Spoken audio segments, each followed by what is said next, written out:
Where's Dom? Oh, I just stabbed Hit myself. the cable just the moment you went live. So Martin stabbed himself and Dom's knackered his camera. Good stuff. Yeah. Mm-hmm. Yeah. Professional to the hilt as always. Welcome, everybody. Man. It's Monday night. It's season 6, episode 10 of the Plastic Crack Podcast. And tonight we're going to be talking about how has our wargaming changed over the years. I'm looking forward to this. This should be interesting. Some interesting comments on the Facebook group today about it. So, Nice. yeah, it's going to be good to get everyone's take on it. Bear with me. Doing all the stuff. Don't forget, we are proudly sponsored by Boards and Swords Hobbies in Derby. Use the code PCP5 when you're checking it on the web store to get an additional 5% off your already discounted purchase. If you can't find something or you need any help, just drop Ian or one of the chaps there a quick line and I'm sure they'll be able to sort it out for you. As always, don't forget to like, share, subscribe, do all the YouTube. You are Mr. YouTube, you are. I am. He says he doesn't like it, but he consistently remembers. He's the only It's one because of us I've that got a list in my head of all the things that I need to go through. And a big thank you to everyone that's watching on the catch up. Always appreciate it. We tried to distract him, Martin. He still managed to remember that. I know. Mm. Is that everything? I think that's everything. Anyway, chaps, how are we? How are we this fine Monday? Tickety boo. Yeah. Absolutely fantastic. Yeah, not too bad. All right. It's been a moderately warm and pleasant day till the moment I decided to go outside. Then it It was got flipping really cold at the end of the day, though, wasn't it? Jesus. Crikey. No. It was actually sunny Walked again. outside, like, whoa, it's really cold. What happened? No, it was sunny again here, and we had some nice sunny weather. It's a strange one. All this sunshine. I know. You know, so early in the year. It won't carry on, don't worry. It won't No, carry it's all downhill from here. on. Right, let's see who's joined us and get some weather reports from around the world. So, Red Staff is here. Bitty, hello, painting Austrians for sharp practice and contemplating if I should get myself some new ACW models. Always. Yes. New Yeah, miniatures. yeah. New This miniatures. isn't the place to come to No. anything other than encouragement. So, No, you're only going to get one answer on a Monday night, and it's buy more shiny things. Everyone needs more. Buy more. Buy more. Trash. Hello, basing is happy Irish Saint Pat. Is it Saint Oh, yeah. Patrick? It's Patrick's Day today. Yes, it is. yeah, it is. Oh, yes, of course. Yes, there we go. Look, Miller left this around my house on Friday, so I thought it was opportune. I don't know if he actually bought it because it was going to be St. Patrick's Day today, but anyway, cheers. Happy St. Patrick's Well done. I completely forgot. Tonight's topic: stop playing WRG Ancient Yonks Ago. Still seek authenticity. Paul is the big one. It's from a dank, dark, and shadow-strewn Mercia. Oh, my goodness. He's getting more poetic every week, isn't he? God, that sounds very grim, that, Paul. Dark, dank, and shadow-strewn. Wow. Anyway, enough of the tiger bar. Richard is here. Chili Hull. He's playing some Spanish sword and buckler men. Nice. Stuff. A rather miserable Stratford. He's locked his wallet away. He's about to watch your video, Martin. So, Yeah. There we go. Okay, well, do it after the stream. Watch the Yeah, stream. do it after the stream. Do you know what? Do it after the stream. I can't imagine Stratford being miserable. Anytime I've ever been to Stratford, it's always been glorious weather. It really has been. So It is a beautiful part of the world, that's for sure. lovely place, Stratford. I would recommend I've it never to been. anybody. Don is basing some more Flames of War Soviets. Nice. 9999, pardon. Good evening, all. Sam, Hello, Grant. hello from a chilly Norfolk, still working on the last war, chaps. Mhm. Carl is working on more Blood and Plunder from a chilly but dry Saddleworth. Evening from Pat. He's doing some weird shit tonight for a change. Oh, what type of weird stuff, Pat? Let us know. We are all ears. Especially Dom. He's always interested in people's weird stuff. I know that weird shit. Nick has managed to injure his knee watching the rugby. You're playing every kick of the game or something, mate. I know people get immersed in their sport, but that might be taking it a bit too far. My hot Western Cape in South Africa, painting some Perry ACW for sharp practice as a break from painting epic Romans. Nice. Do you fully agree with that then, Dom? I do. Completely. Hippo's Hobby Hours from an uncharacteristic sunny Belgium, working on some epic pike and shot. Lionheart working on a sticker cannon for his ECW project. Jonathan, what's he? 172nd scale World War II. Taking a break from that to build some war bases, 28mm Prussian MDF cottages. That's a bit of a change. Trevor from Suffolk is painting some Victrix Old Guard. Steve painted Bavarians for the what's it called? Crack. What's the 5.5? Crack on 5.5. You could have called it Little Cracker or something like that. Mobile Hostel, Evening All Dead, chilly outside, winter use inventory on the desk, so totally in sync. Absolutely. Granaprigo, hello Anthony, very chilly Southampton. Mark, good evening from Buckinghamshire. Dave Benton, no painting, making roads. MB, even though chilly night, a dull night in Ely. More Italian Wars cavalry. Oh, that's always interesting. Nice. We'll see a bit of Italian Wars stuff, cavalry. usually. Very, very, very pretty stuff. Dan from LA, working into epic scale Romans, cavalry, and skirmishes today. Dan, bit of a question. I saw you post in the Facebook group where you're doing Dragon Rampant in 10mm. What measurements did you use? Because I'm intrigued. It's like a fantastic game. I'm trying to work out what scales we're going to use. Matt Mayle, Wargamer of Kent, Brisk Canterbury, painting some Rivendell elves. Andy is painting some Winter War Finns. Matt is actually painting some 40k dwarves. Aren't they called the League of Votan now? They were squats, I think. Yeah. CC Audi, it's a warm day in Colorado till tomorrow's snow. Carson Lambert, Mini Agnostics, Lazy Pirate Painting. Storm and Steel Wargaming. Hello, Alex. Alex, I watched your tutorial on painting Vietnamese. Vietnam. So did I. Very useful because I've decided NAM 69 is going to be done in 15mm. So I've dug out all those little 3D printed ones I did last year. So that's what I was potentially thinking about because I read the Robin very useful tutorial. Thanks, Alex. So, yeah, that was he let me. Yeah, Robin lent me the rule book, and I'm severely tempted to try it. Although I didn't know whether I felt that there's loads of really nice 28mm stuff online. But I think I'd like Gringo and Empress. I'd rather pick what I want at their stalls. But then Alex's tutorial in his video kind of made me think about 15. And now you've mentioned those 3D breed, and I do like 3D breed minis because I got the little medieval ones. What do you call them? What do you call them? My little medieval 15mm. You think they look like? Oh, oh God, what are they? Michael Bentin's Potty Dimes ones, weren't they? Yes, yeah. So, but that's just the Vietnam version of them. Yeah. No, I was in two minds. I was either going to do it 28 using a mixture of sort of Rubicon and Empress and Gringo, but because I'm on a small scale trip at the moment, I've just decided to pick up where I left off last year, and it's not going to. It won't take very long to paint a platoon of 15mm soldiers. So, yeah, definitely made my mind up for me. Andrew's here. Andrew Oates. We got Mortzer. He's always no hobbying because he's in the extremely warm 3 degrees southern Sweden. Oh, yeah, very warm. Marky Sparky, Nick Games, the real Steve, Happy Paddy's Day. Oh, good. Finally, he's arrived. Shrink 7, Frank's Merchants, Shell Shock Scenics, I can never say.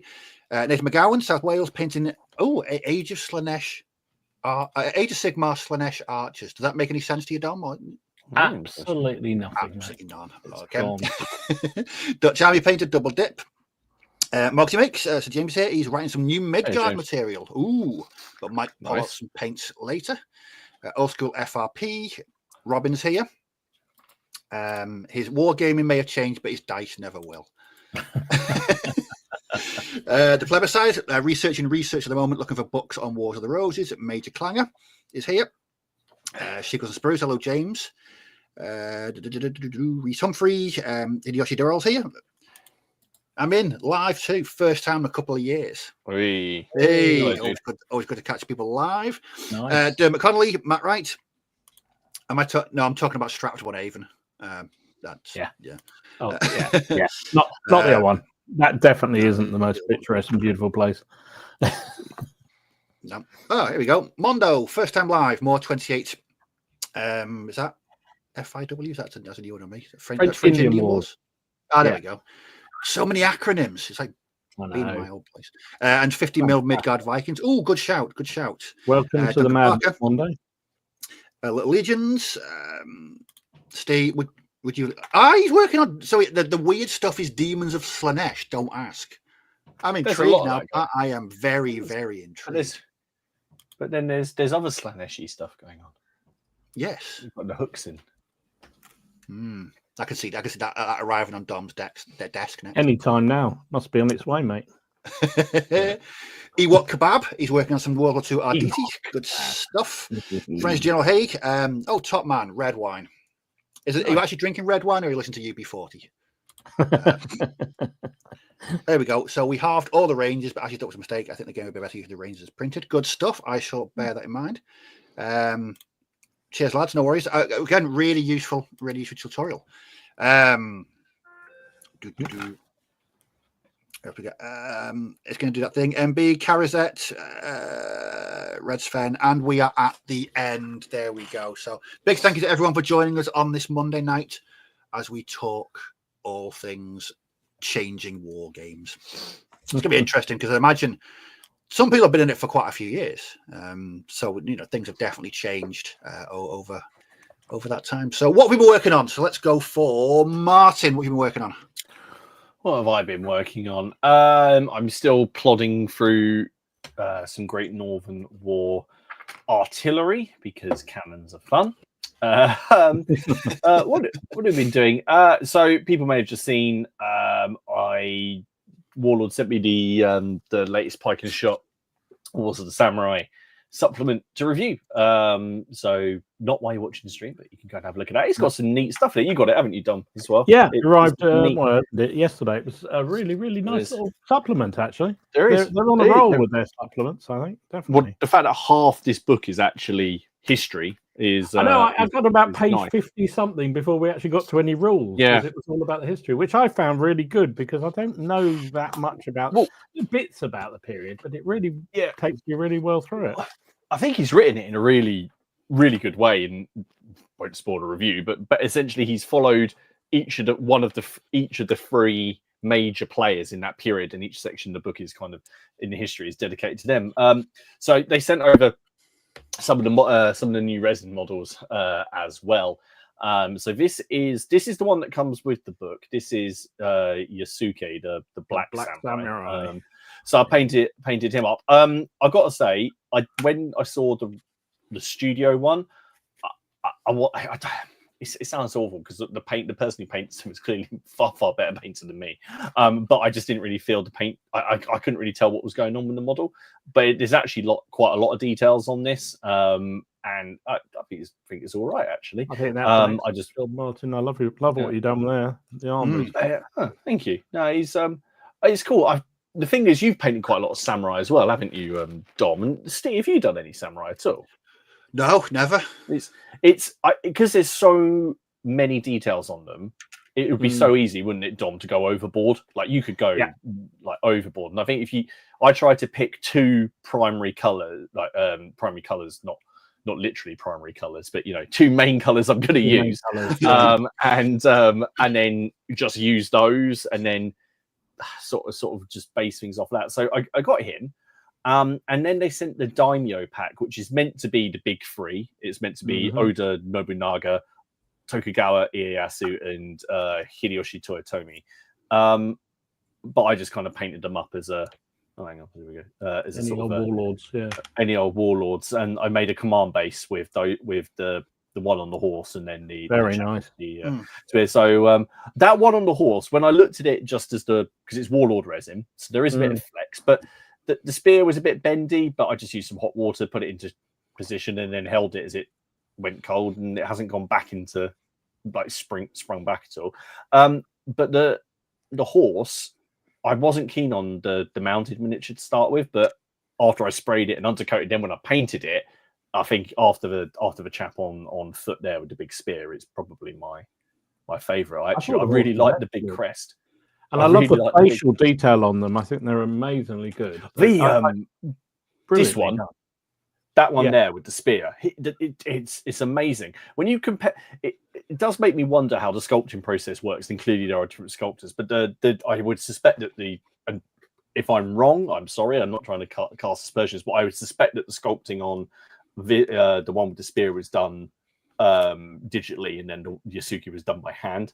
That would be my anyway. I don't know. It's cool. This one I did not like. Oh, there he's gone. Nope. I did not like him. Can you tell that I stopped kind of liking? Yeah, there wasn't quite so much love gone into that one, mate. Do you know what? There's nothing particularly wrong with it. It's just I just think when you compare it to these, it's a bit boring, to be honest. It's just very stiff.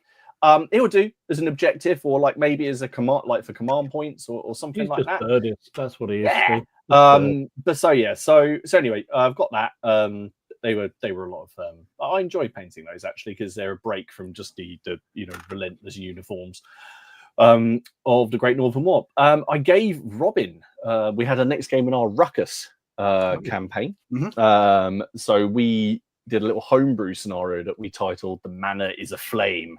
The French mercenaries are out causing trouble for anyone supporting the House of York, and the sort of deserters from the Calais garrison are out to not stop them, but to basically just pilfer any supplies that they can find, while the French are setting fire to this manor.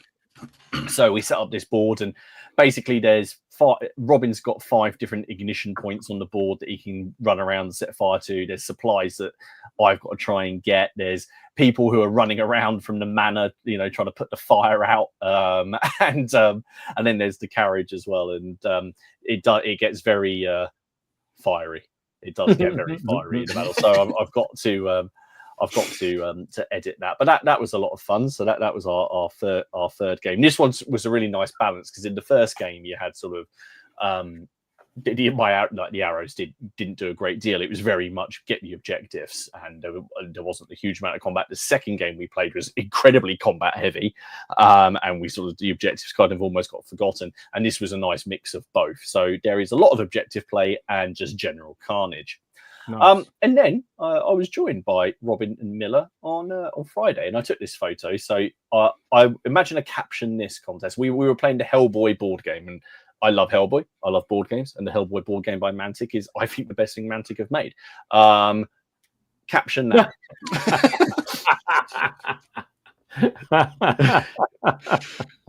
I don't think much of the remake of Jaws.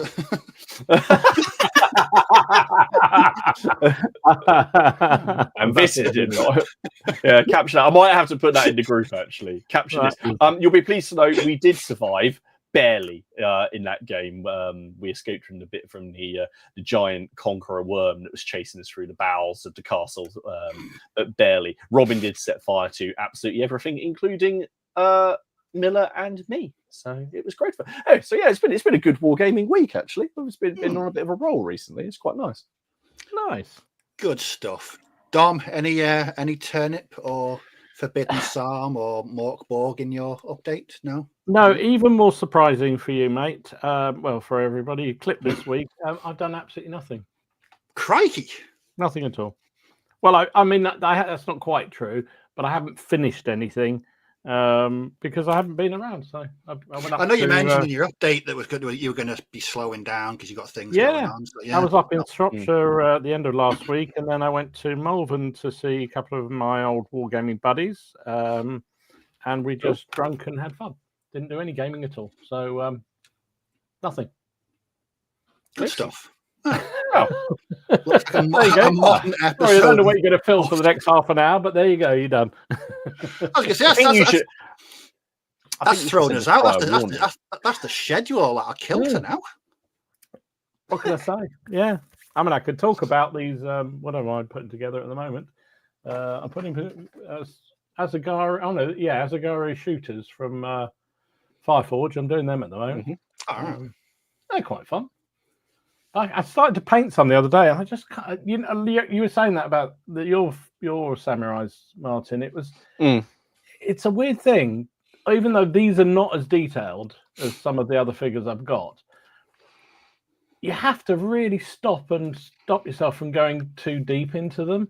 And I started them, and I actually just wasn't really feeling it. It was almost like a feeling I get. You'll probably feel the same thing when you're working on epics, and you're just not really in the right mood for it. And I definitely the same with these. I had to put them down and go and do something else. And which is odd, really. So because I've got tons of them to do, so I must get back to it. So when I'm back from being away next week, I'm gonna crack on with some samurai, so I can play some of those supplement games. Because I agree with that, Martin. I think that supplement looks really good. Really good indeed. Yeah. I don't know about running my commander within 6 inches of the enemy to have a duel. I can't imagine that in Piker's shop, but I'd be very tempted to do it for a laugh. My first thought about the duel thing was, that's because if you get within 6 inches, you can challenge an enemy commander. But how often are you actually going to do that? I'm not quite sure.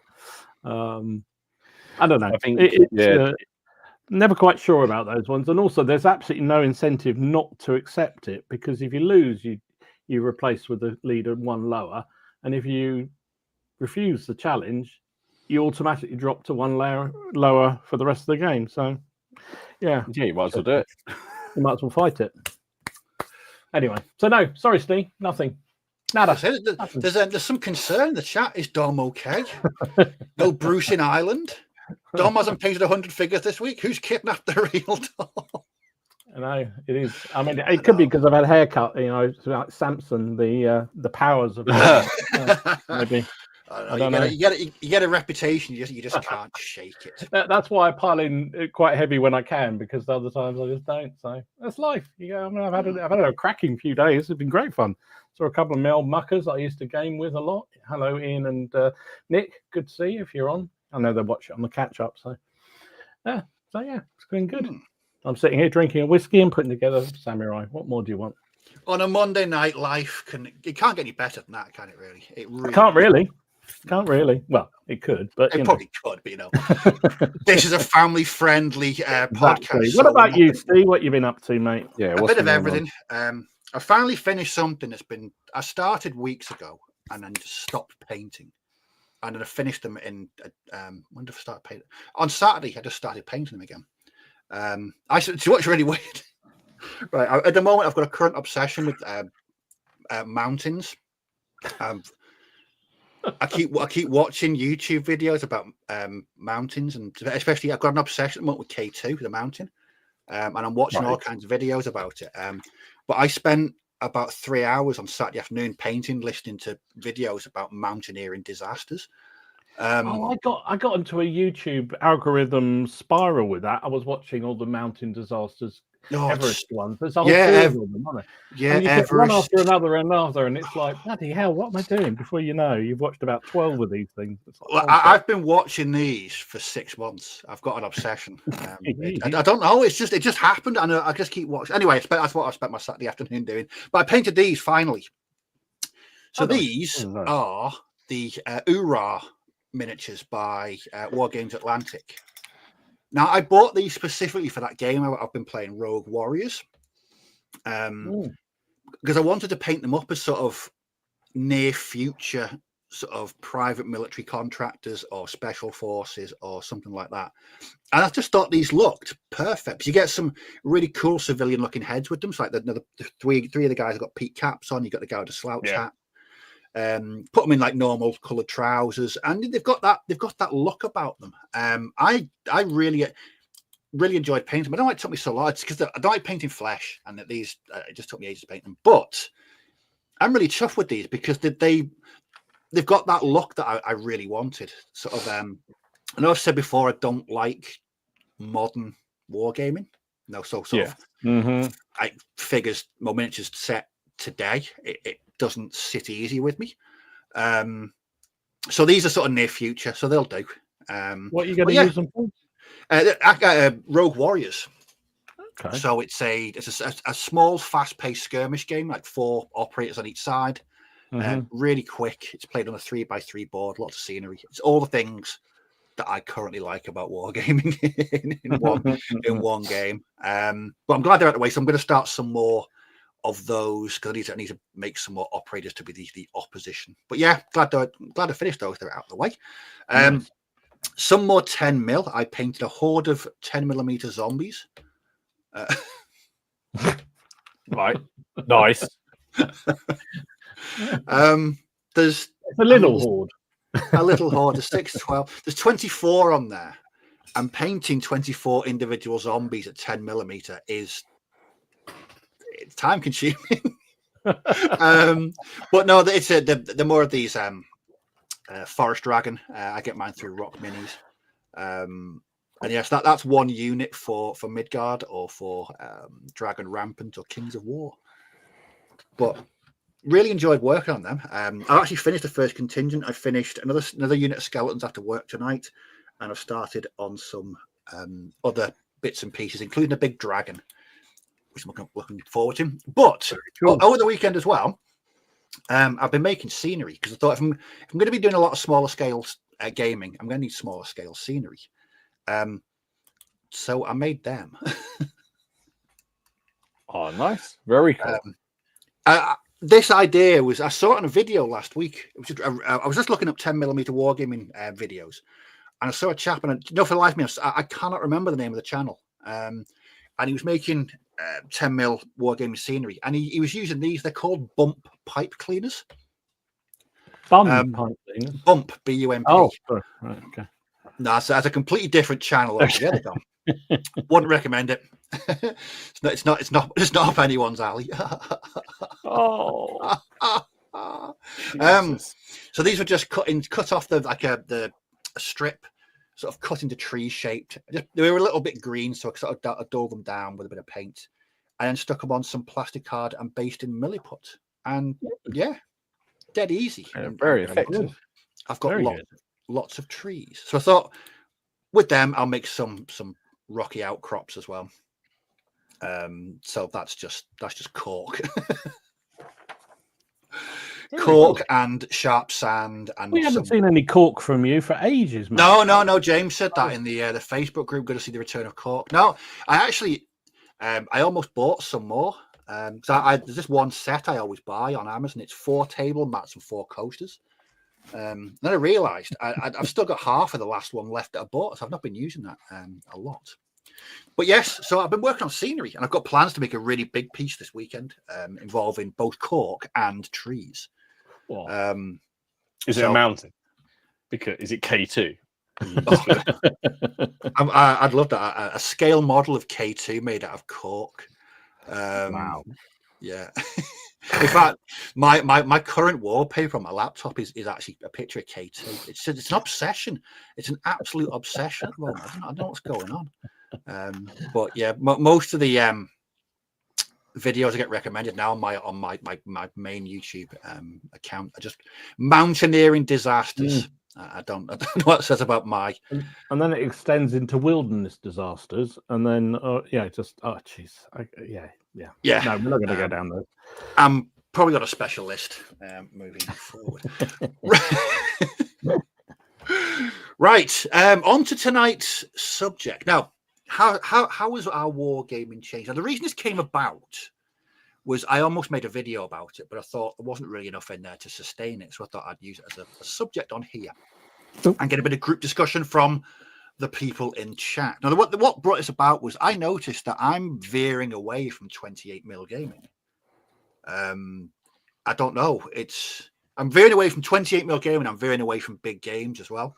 Whenever I see a new game now, the first thing I look for is figure count. Is it under 10? And is the gaming area less than 3 foot squared? And that's not something I would have ever thought I'd have, especially not 2-3 years ago when I was playing a lot of bolt action and big games of bolt action. I don't know whether it's a time versus productivity type thing, but I'm always looking for smaller war games. That's why I'm really enjoying this smaller scale 10mm, 15mm painting. So that was the genesis of tonight's topic. because we've all been in the hobby for a while now. So, what would you say is the biggest change that you've noticed since from the day you started gaming to today? What would you say is the biggest change in your sort of approach or your just your approach, or what you take from the hobby as well? How has that changed? I mean, for me, I'd say a couple of things really. I think I've almost gone the opposite direction now. I think in terms of from what you're just suggesting, and realizing that more and more I enjoy a big battle.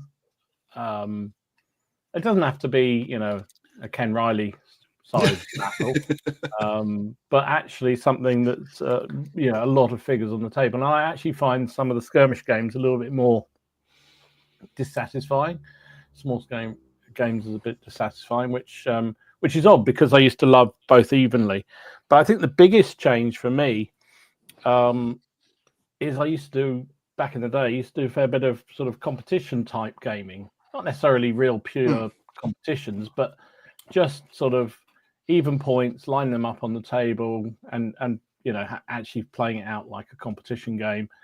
And I have no real hankering after doing that again. I'm much more into the sort of scenarios, sort of creating games that are not necessarily completely even, but are, I still like the points games, but having a game that actually is a bit more thematic, shall we say, for want of a better word, a bit of an overused phrase, but I think that's definitely how I feel about it. So I think that's definitely one thing that's changed for me. It's funny, I was up the weekend with a couple of friends, one of whom I used to do doubles competitions with, and we were talking about it the other day, reminiscing some of the games we used to play, and we had some cracking games. It was great fun. We played Warhammer Ancient Battles in competitions. We played WRG competition games, twins, singles and doubles, and it was a right old laugh, but I'm not sure I'm really up for that anymore, that kind of stuff anymore. I actually like just having a laugh around the table, playing a scenario, playing a biggish game, and not taking it all too seriously. So when you first started, what was there less narrative? Definitely. So it was more the set piece battle game. I mean, that's not so. I think there were plenty of. I mean, you look through some of the early Featherstone books and others. There's plenty of scenarios and get a convoy off the table kind of things, which you probably say were fairly narrative in their outlook. But I think most rule systems were really determined for, not necessarily competition style gaming, but were definitely set up for even matchups and two sides that were facing each other across the table on an even keel, going at each other. So that's what I felt anyway. Maybe I'm wrong, but that's I feel now, well, the sophistication of the rules, and I mean that not in a negative way, but in a positive way, the complication of rules has got simpler and simpler. Almost that sort of competition side of it has died away much more, and more rules are more about kind of creating a setting a scene and creating a story, which actually I think is great. Makes it a lot easier. Funny enough, just before we came on, these aren't competition rules, and they're not even mass battle rules, but these were some rules I was talking about with Nick at the weekend. We used to play a lot of these retinue, medieval skirmish rules, and these are, this is a pamphlet rule, but just the complication of these rules is extraordinary. I've forgotten how bad. So, like hand to hand, each figure, and bear in mind you have veteran knights, experienced knights, average knights, veteran, regular sergeants, novice knights, blah blah blah, blah, all the way down to novice peasants. They all have a rating. Then you have a weapon factor that you have to then, which is determined on what weapon you're using versus the armor. And if they've got a shield, that amends it again. You add those together. Then you take out other factors like whether you're charging, whether you defend, and it's just like, and then eventually somewhere about page whatever it is, it gives you a percentage chance to hit. And it's not finished there, because by the time you've got the percentage chance to hit, then you got to see what you actually do, whether it's a light wound or you disable him or you kill him. God. Bear in mind, this is a skirmish game. And literally, I remember we used to play this, and actually, it actually played out quite well. I don't know what these from 1978. There you go, 1978. And each turn would take like 2 hours and you only had about 6 figures aside. It was ridiculous. That's all they used to get. That was a skirmish game. So I'm tickled by the term novice peasant. It was just like, oh my goodness! It just went on and on and on. You needed a maths degree, and there were second world rule sets where I remember they actually had penetration values would change over distance. So you'd measure the distance, and the penetration would change, and that would give you a statistical chance to hit. Yeah, absolutely, Red Steph. It is just the most extraordinary rule set. Apparently, these are a fair bit of money. I don't know why, but they are apparently not my. They're well funded. This has been well used. What do you think would happen if someone tried to release, not specifically that game, but release a rule set with that level of complexity these days? You would probably get the old Grosnods who go, "Oh, about bloody time! We got some sensible rules here." Another way you can see that. Look at that. That is a quick reference sheet. Hang on, there we go. It's just a mass of stats and tables, and that's one side. As well, I have a maths degree. I like written. There you go. Exactly right. That's exactly what they are. It's hilarious. But that wasn't unique. There are lots of rule systems like that back in the day. Even bigger, supposedly big game rules were like that. So yeah. I try to one day be an expert peasant. I might bring it along to CrackCon and see if anybody has got the brains enough to be able to play it. So do you think with that then? Say again? With that then, in today's sort of current mindset towards wargaming and how rules are written and formatted, and what the player is going to get from that particular set of rules, what did people get from that particular set of rules? I think part of it was that gaming was. I think it was. There's always been this balance, hasn't there, in any kind of wargaming and wargaming system between historical simulation, historical realism of combat, not necessarily historical, but realism versus yeah, exactly right, Alex, versus fun. And I feel that it was almost an insult back in the day when I used to start gaming to say these rules are fun.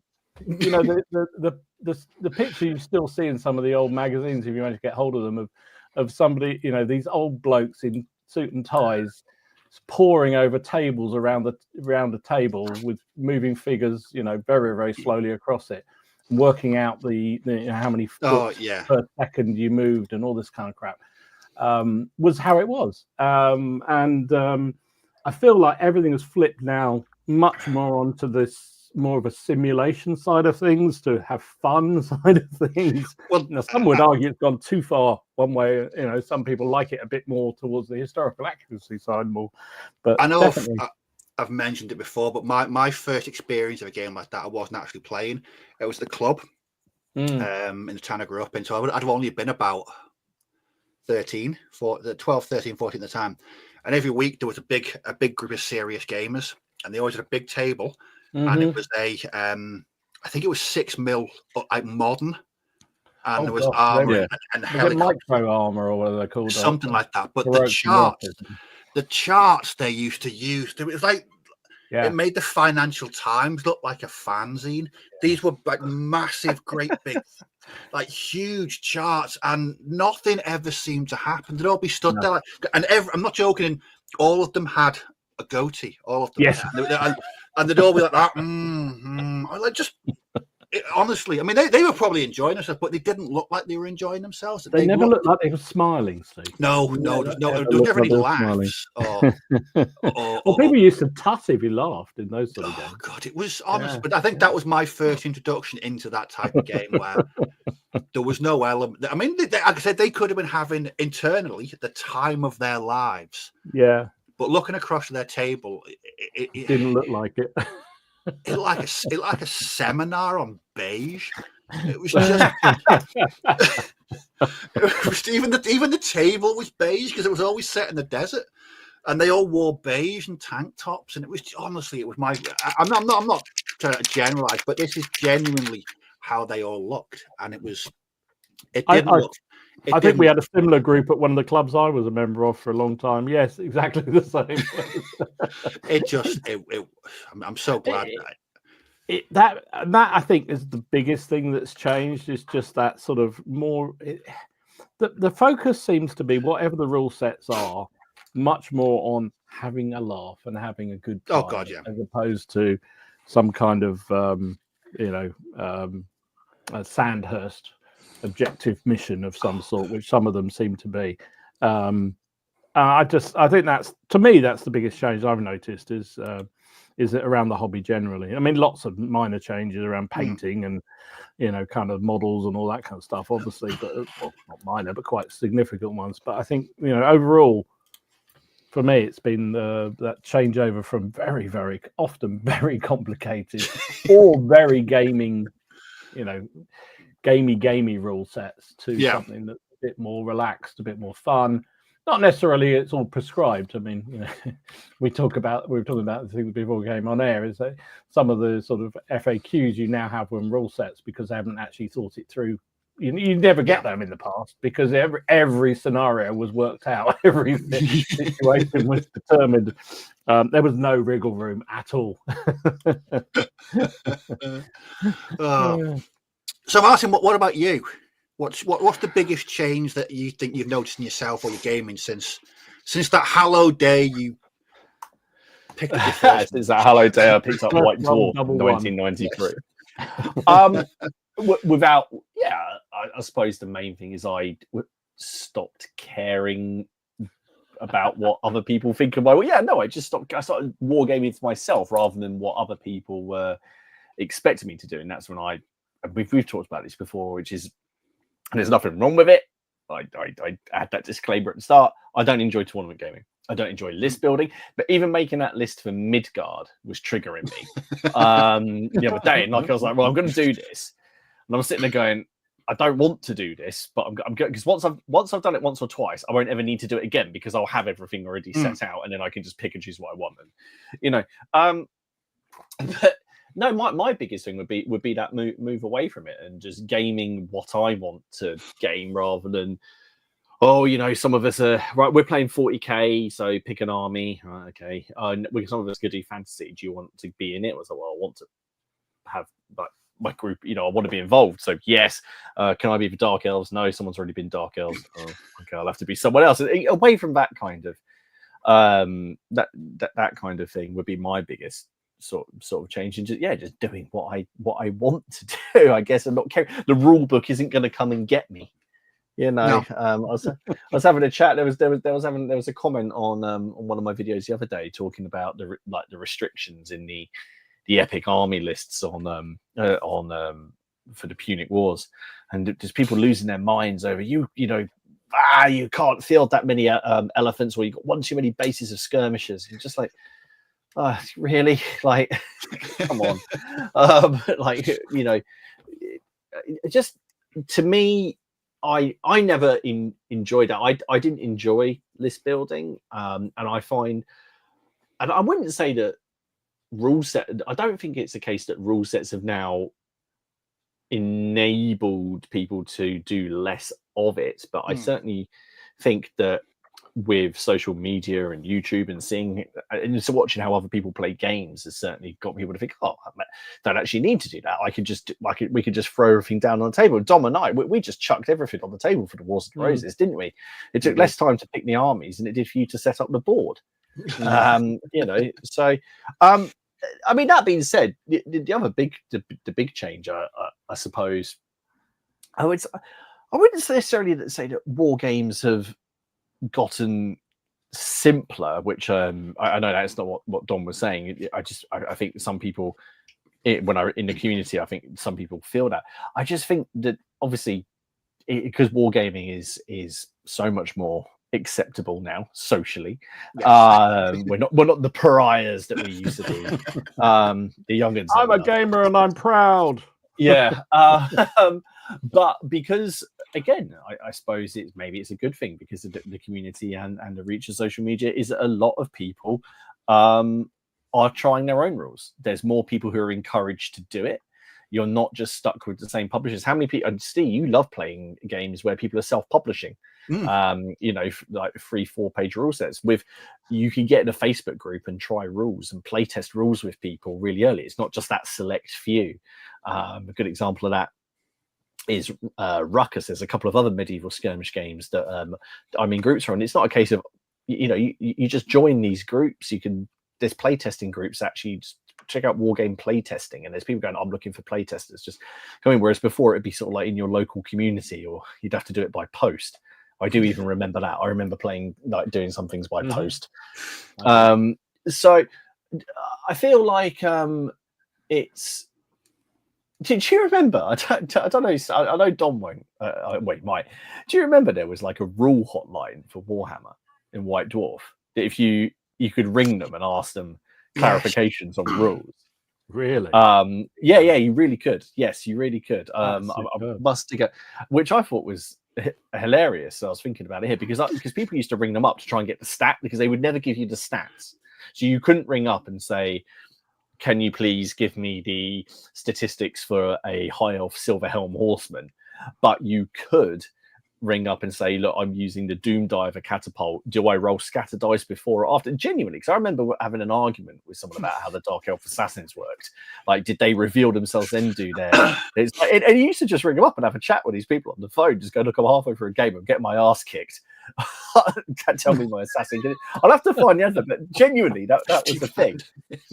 Yeah, it's just was that 24/7? Did they, kind of helpline? It's sort of like every club had one where you could. Every other kind of magazine had a different 24-hour hotline in it. Our magazines had a rule hotline in it. We could, I just popped into my head. It was actually quite fun. Maybe a laugh. So no, I'd say, the big change has been the community. It's vast compared to when I started Wargaming. I only started in the early 90s. That is partially down to. Do you think it's bigger, or do you think we know more about it because of the internet and other things? I think it's bigger, and we know more about it. I think it's bigger because the internet. GW has permeated the sort of because you got video games. There were some, but they were PC games mainly, and not console ones. And so you've got video games, there's animations, and let's face it, we've always said GW is the main gateway. I know it's not the only one, but also a lot of other things. Judge Dredd is getting games, whether or not it's any good is up for debate. But there's lots of for a while, for me, it seemed that every franchise was almost getting a war game. Terminator got one. Fallout has one. Skyrim has one. Everything gets an RPG these days, pretty much, because people want to be involved in that, and it hasn't got the same kind of social stigma. That was it, Matt. Yeah, they were called the Trolls. Yeah, there was a picture. I remember they were blue. They had the blue Trolls. They were sitting there on the phone. So I'm going to see if I can dig out one of my White Dwarfs and find it. It was at the back of the problem pages. So. For me, it'd be the expand. The how encompassing. I do miss a list build, though. I know you hate it, but I love it. I mean, it doesn't have to be points driven, but I do like building a list. It's like you do this, Steve, don't you? You were saying about the bolt action stuff. You've been planning out an army, building it, getting it right. I mean, whether it's points or not, I actually love that. I really. But you like historical stuff where everything's set out, like the uniforms and everything else. So surely the list and the brigades are all set out already. Not necessarily, because even within that there'll be variations, wouldn't there, depending on the campaigns they were fighting. I don't enjoy that. I like looking at an army list in a book and going, oh, look, if I take this, I can take that. Here's my restrictions. If I've got to go away and create a ledger That, I like, love it. that Pour through the someone's- Bruce Quarry books and build armies out of it, and then same with the WRG. I'd rather just in the amount of time it takes me to build a list. I I'd didn't rather even play game it. the I just played this, built the army. Loved it. I think my greatest list building, excuse me, was X-Wing, because it was so integral to the game, and you had that 100 points, and you had to make them fit. And once you got you had your ship and your upgrades, and you got them into that 100 points. Oh, great times! Great times. See, we didn't do that. We just used to say every ship can take one weapon upgrade, one pilot upgrade, and we go, and just did that.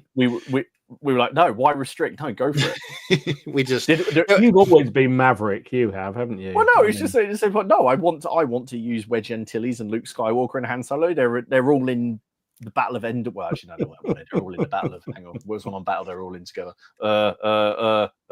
Yavin, yeah, the third. They're all there. I want to use all these people together.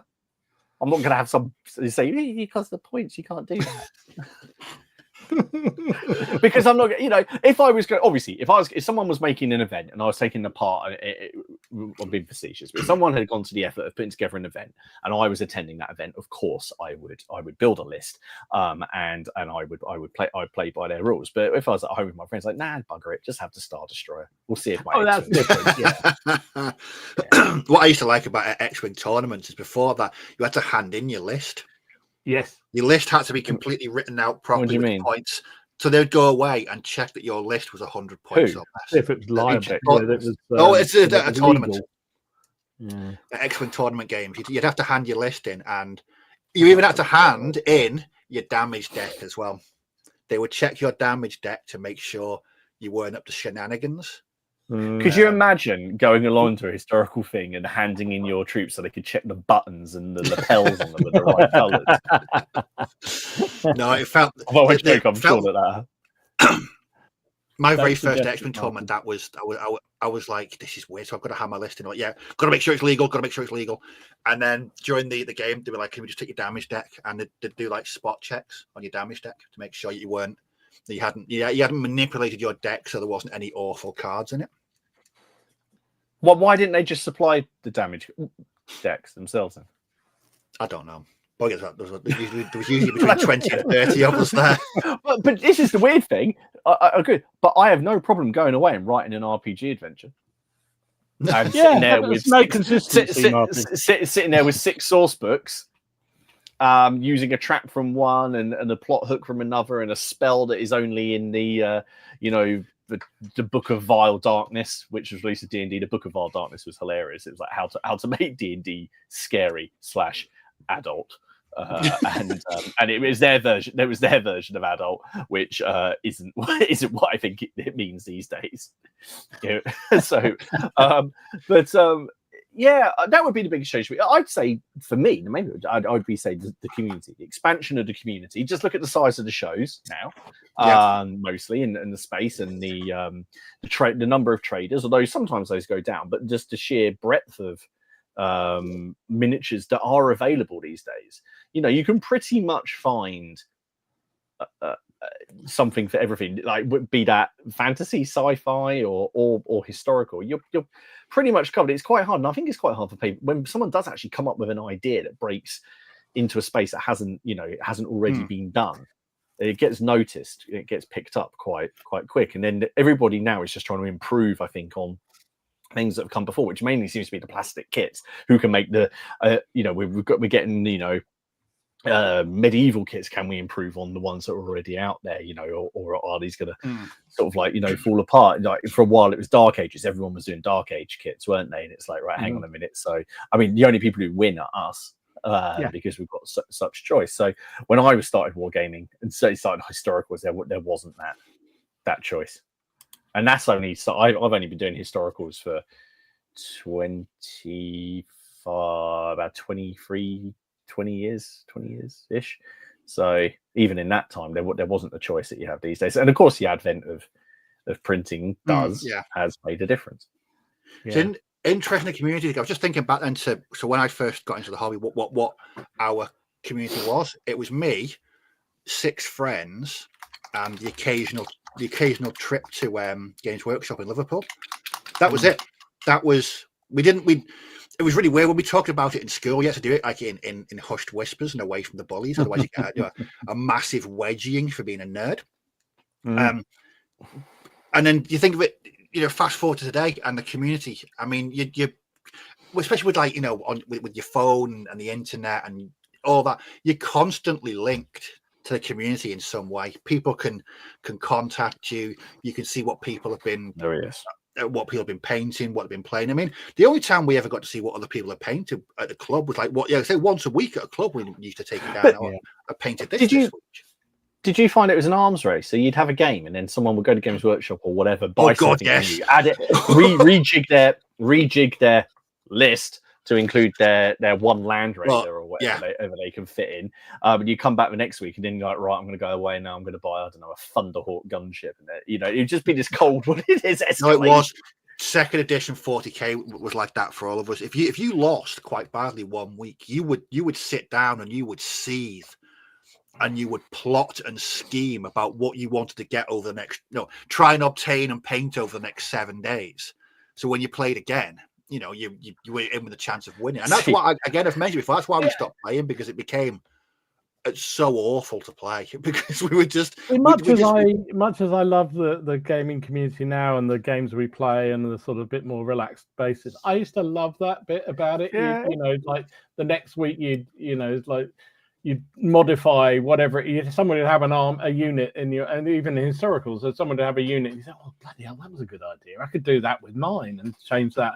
And next time you do, and it was a bit of an armor. It wasn't quite as vicious as you sound like yours were, but it was kind of fun. I quite enjoyed that. I quite enjoyed that. Your list and your army. I think Teenage Martin is a lot more accepting. I think 41. Well, I'm not 41. Actually, I'm only 40 and 41 next week. I think now I would have no patience for it. I'd just be like, come on, on your bike, off you go. I mean, I look back to those days of second edition 40k, and you look back on things you've done, you sort of wince. You think, was I really that type of gamer? Because we were. I mean, I think it was just we weren't like horrible people, but when we played second edition 40k, we just turned into complete arseholes. We just wanted to annihilate each other and curb stomp everyone's army into oblivion. It was.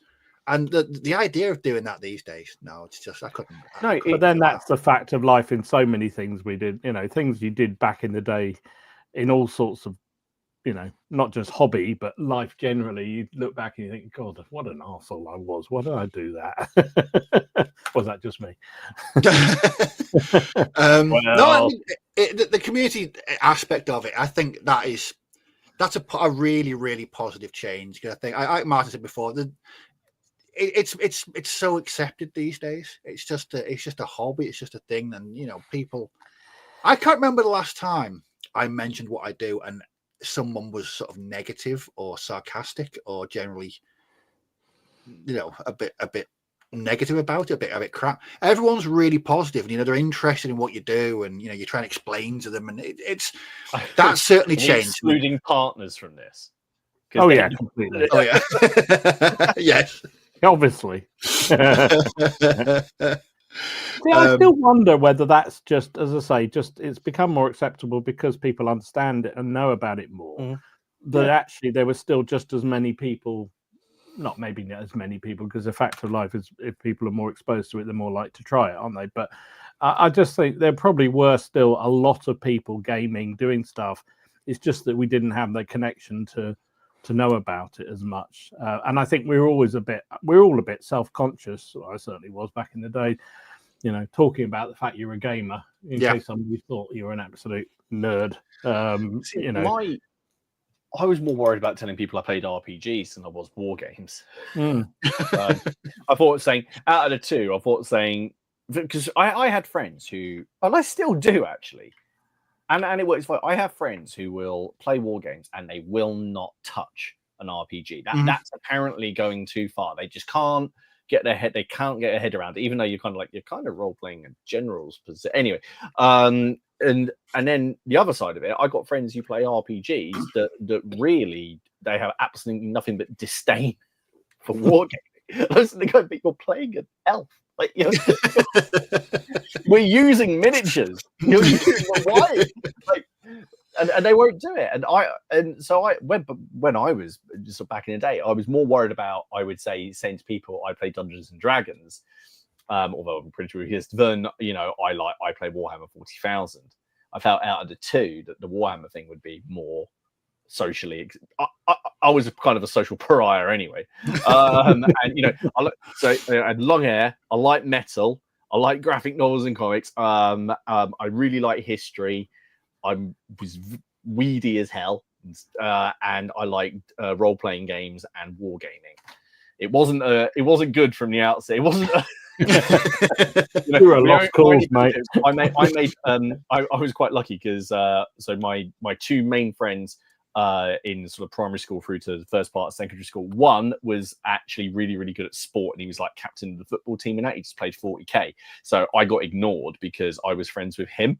My other friend, when he wasn't around, was just what we refer to, was the biggest SWAT basically, and he was really, really clever. So he was more of a target than me.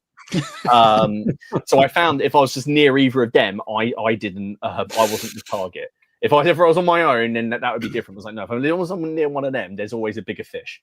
So, so with that, Mike and Simon, if you ever watch this, which I don't think you're ever going to, our friendship wasn't solely based on me. He was using you. That's what he's saying. So, is there something that you used to do that you don't do now, that you won't, or you've moved away from? Say that again. Is there something that you used to do in your hobby that you wouldn't do now, that you've moved away from, or you just don't do it for whatever reason? I feel like this is self-helping. I don't know. I mean, apart from I wouldn't necessarily. Do you know? I don't know that there is. I mean, I think apart from the fact my habits of what particularly interests me have changed somewhat, it doesn't mean that I wouldn't ever do some of those other things. I would not. So I would never do a skirmish game or would never do a competition game or anything like that. So I don't think that's changed particularly. I suspect things. No, I can't really think of anything that I definitely wouldn't do again. It's tricky. I think one for me is, again, going back to second edition 40k, we used to play big games, massive games. And modern day Steve, I don't like big games. I don't like big, massive games. I just think whether it's the time investment in actually playing a game or the time investment in painting. I mean, I say it's just as well that he wouldn't do it, but if my mate turned around one day and said, "Oh, Steve, I had a brilliant idea. We should definitely do 28mm Napoleonics," I'd have to politely, excuse myself from the room. It's just, I mean, that's just me. I think, again, it's over the past sort of 18 months, 2 years or so, that my scope is coming down in size.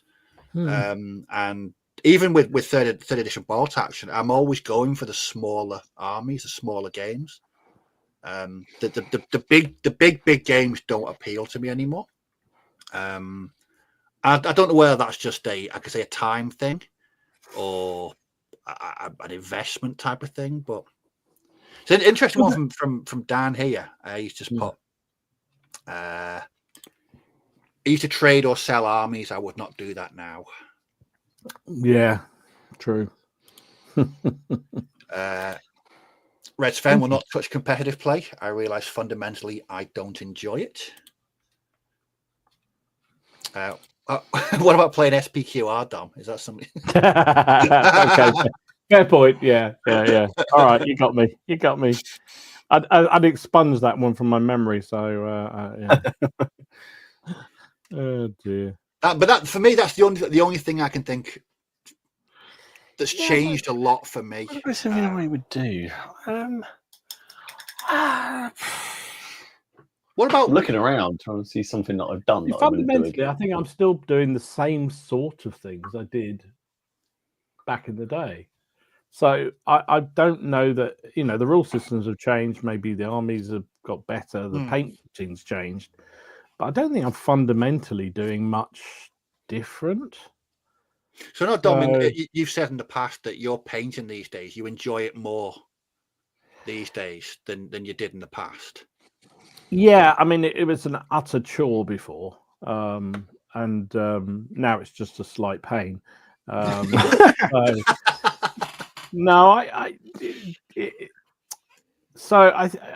Definitely, it's become. I mean, one of the things I've definitely noticed is I've got better at painting, and that's obviously a practice thing. And just, I think the modern washes and paints are so much easier to use. Also, again, the community, the internet, looking up how people do things, learning from other people's approaches, that's helped with that. I still fundamentally think that if I never painted a figure again, but suddenly they all came ready painted to the perfect standard, I'd be quite happy. Or if I could justify sneaking more figures past Elaine ready painted. Unfortunately, she's now retired, so she's home all the time, so it makes it really hard to sneak them past her. That I would do that all the time. So, yeah, I mean, I think the one thing I've kind of admitted to myself, funny enough, I was talking to my mate Nick over the weekend, and I was like, we were both agreeing that actually we are just collectors more than gamers. Almost nowadays, it's the thought of having all those figures and collecting them all up is beautiful, but I want them painted, so that's why, even if they sit in a box, I want to get them painted. So it's always that drive to get them, get some paint on the figure and get them out, even if they see the table once and then go in a box and hardly ever come out again. That's fine for me. So and I have found that nowadays I enjoy the painting process more, some armies more than others, but just sort of working through the color schemes, planning things. Even a bit of kit bashing I've been enjoying lately. I mean, it's just unheard of for me. So that has changed for me for sure. I think partly also that's time. I haven't, didn't used to have the time on my hands to do a lot of it. It was, young kids and family and all the work and all the other shit that goes on in life. It was, didn't have the time. Now I've got a lot more time, so that makes it a lot easier to then spend time on painting rather than list building. I mean, I think it's hard. I would say it is hard trying to find something you've completely cut out of the hobby, because I don't think it's easy to do.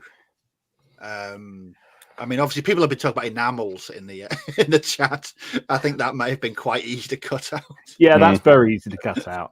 Yeah, that's true.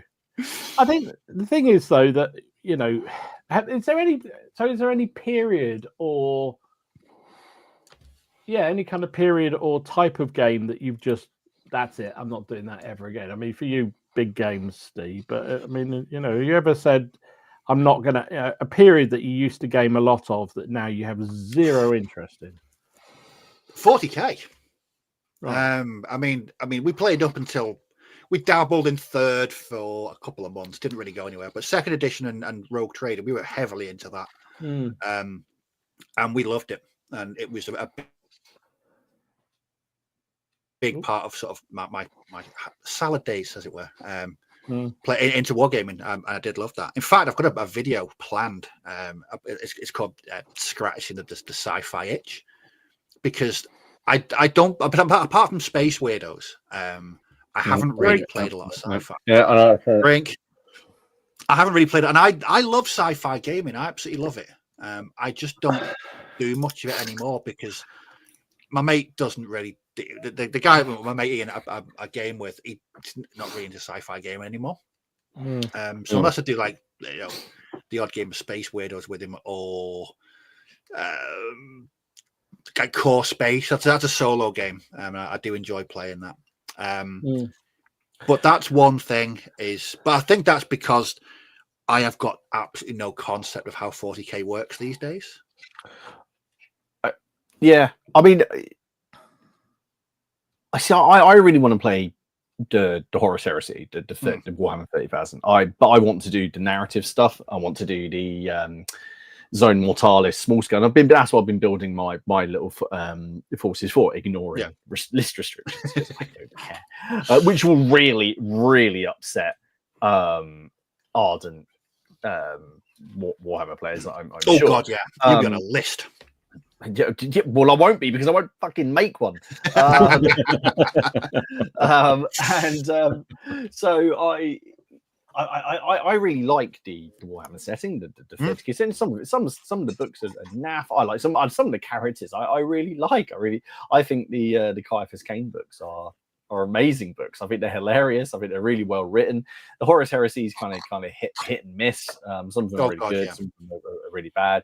But that's like all fantasy and not all sci-fi.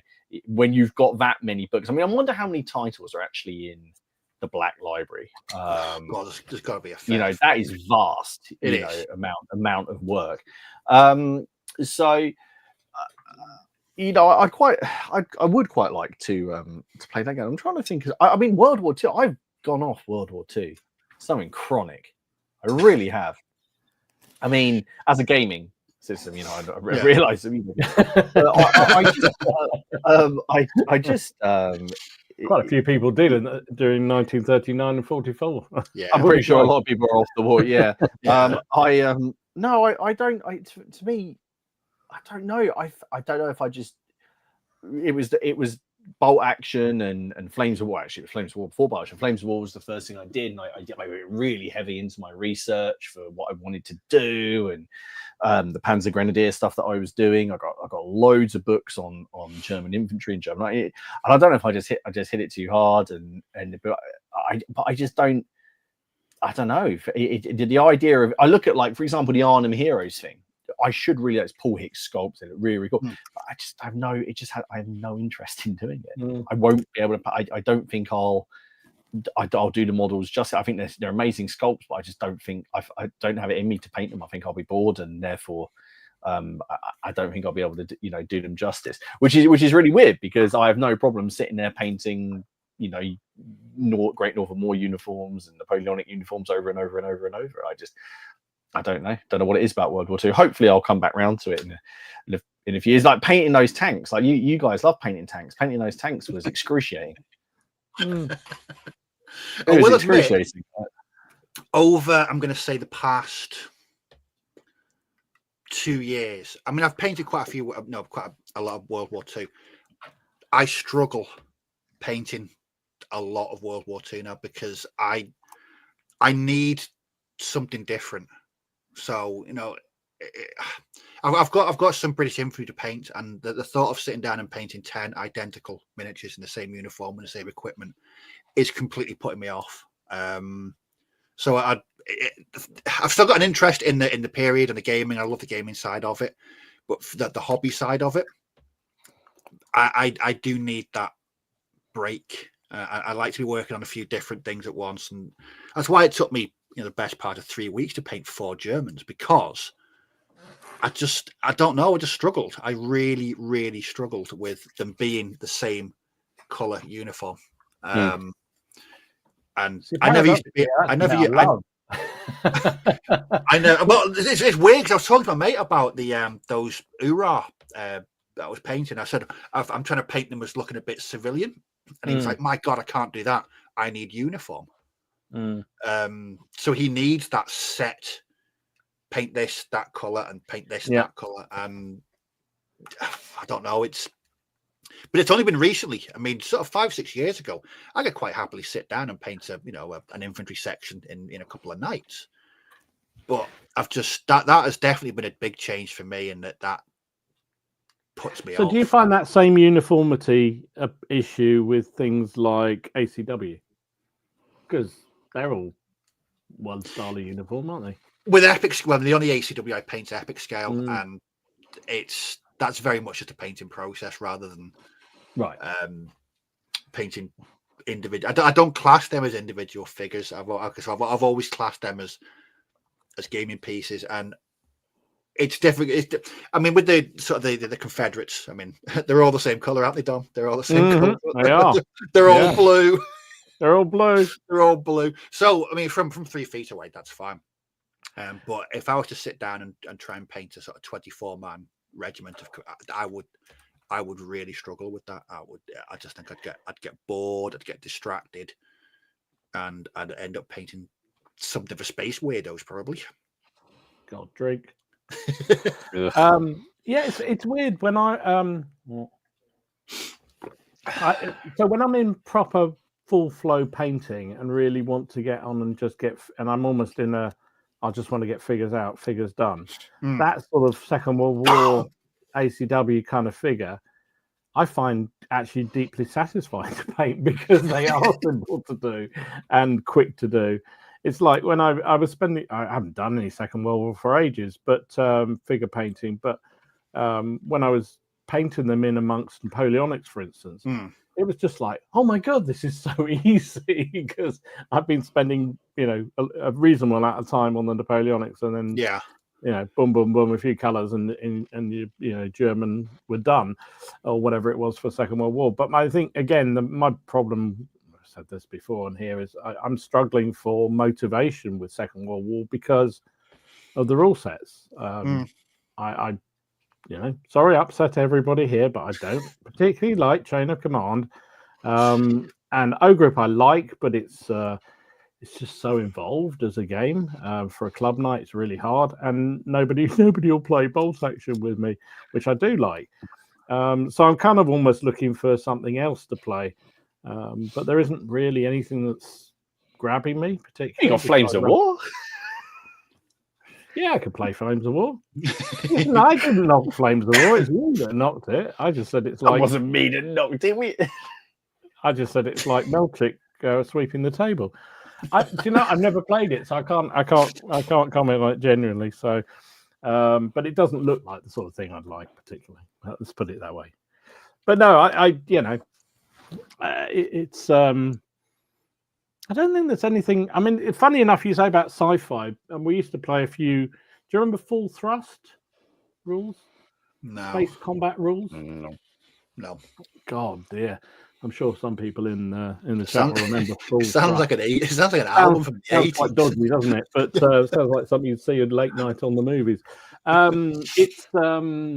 It was basically a space combat game with very small models that Martin would hate it. You could design your own ships and list build that way, between different scales, different size frigates to. Oh no, I've done games like that. I had one called Silent Death. That was all right. Yeah, that was more like an RPG. I didn't mind that.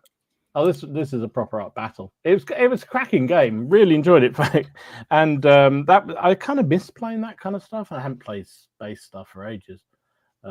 Nobody really plays it down the club, so plays anything like that down the club. So I just don't really get on with it. But yeah, it was good. There you go. Lots of full thrusters. Because lots of full thrust fans in the chat.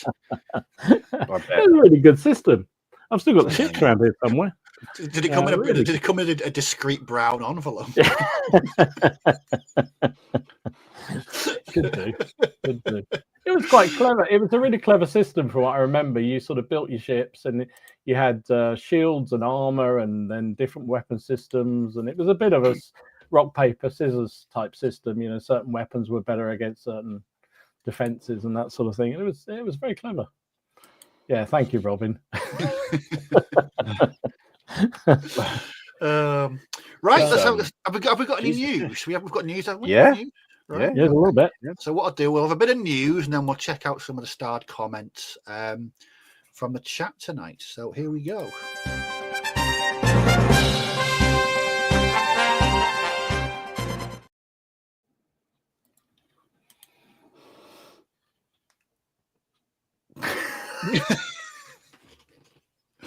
Nice start. Yeah. All right. Yeah. I haven't got that much, to be fair. So what do I? it looks like. Oh, here we go. Who was this? North Star was showing off these are part of their 15mm Hornblower range of fantasy figures. So these are 15mm Savages. They are. Yeah. Mace face. Yeah, do you remember we showed off some of these a couple of years ago when I think the sculptor was originally starting, and I think they were STLs. So I don't know if they bought them. They are. Yeah, nice. They're 15mm. They're awesome. Brilliant. Awesome. So talk about things that have changed over time. Sculpting on little tiny figures. Yes. I mean, you would never have got that kind of detail on 15mm. No. Even a few years ago. Well, imagine. Amazing detail there. And a lot of hairiness there. 15mm beards all over the place. Yeah, it certainly is. So they're coming out very, very soon. Empress continues with, it's their Gap range. Gandhi's, I don't know. It's basically some of the early wars in northern India, Afghanistan period. So these are they're the 44th Regiment of Foot. So there's a whole load of these that they've produced. Also some skirmishing figures. Again, continuing down that route. And they're mighty fine looking figures. I know nothing really about that period at all. But do look very good indeed.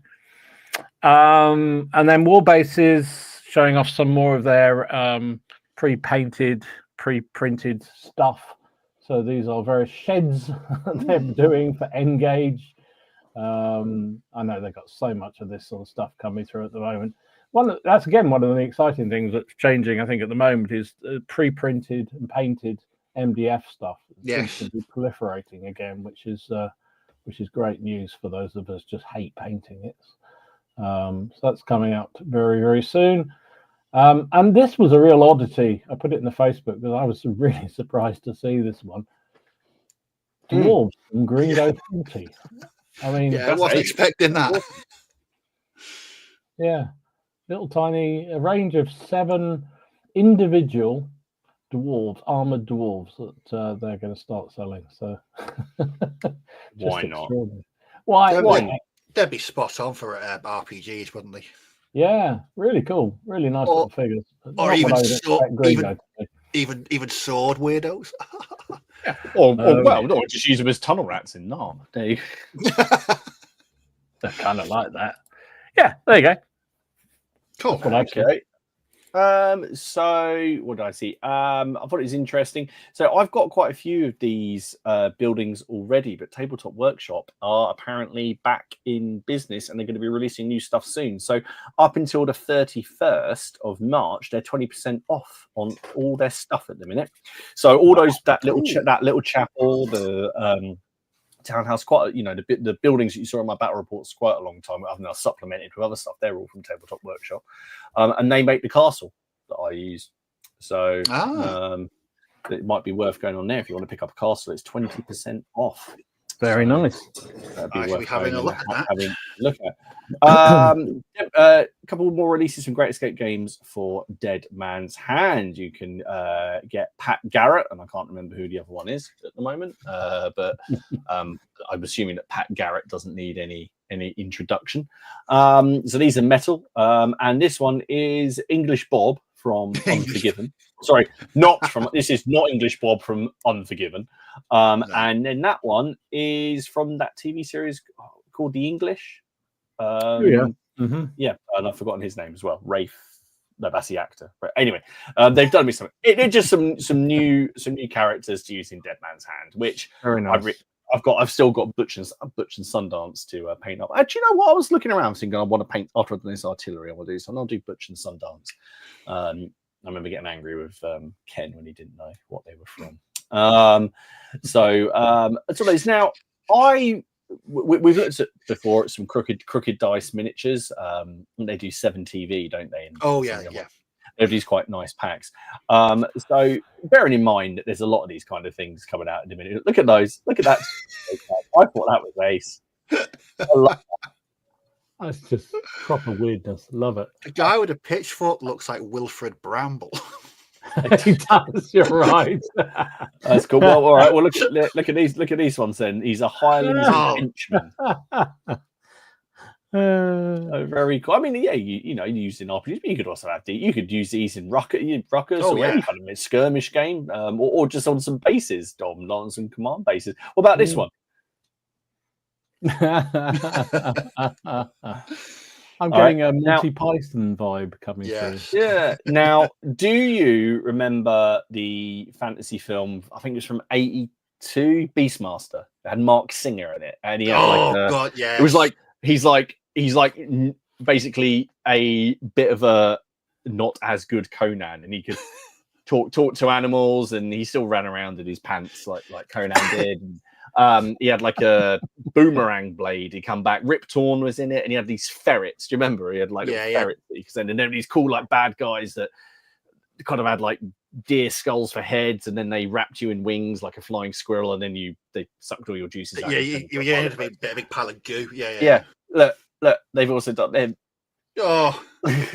it's like wish.com Conan. Definitely not Beastmaster. Definitely not. No.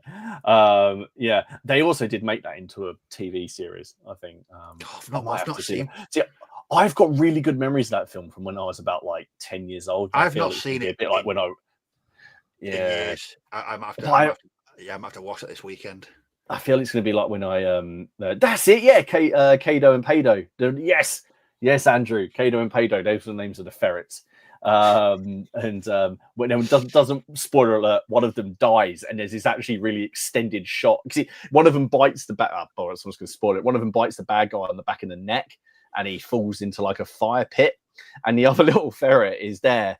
And there's this really long extended shot of him. It just sits there and watches its mate burn. I remember feeling like there's all this like murder and mayhem in it, but everyone's like, "Oh, the poor ferret." That's anyway. They're in there. That looks very cool. Are we giving the crack on? So about the games. Go for it. So CrackCon. Which for everyone who's forgotten is in October at CrackCon 5. The doors, if you like, to the email are now open. So if you would like to host a game, please can you email us with who you are, what your game is. It can be as simple as I would really like to host a game of Chain of Command. Okay, It could be that simple, or I would like to host this, but ideally who you are, what your game is, and how many players and what size table. Preferably what period is. So if it's a little bit unsure, if you're playing Bat Powder, it could be anything. So that's true. Yeah. So basically what we'll do is start gathering. Yeah. Am I allowed to host anything? No, you didn't host last year though. You played in the game, James, last year, so you have to host this year. No, you're not, James. No. You cheat. So what we'll do is the same as we did last year.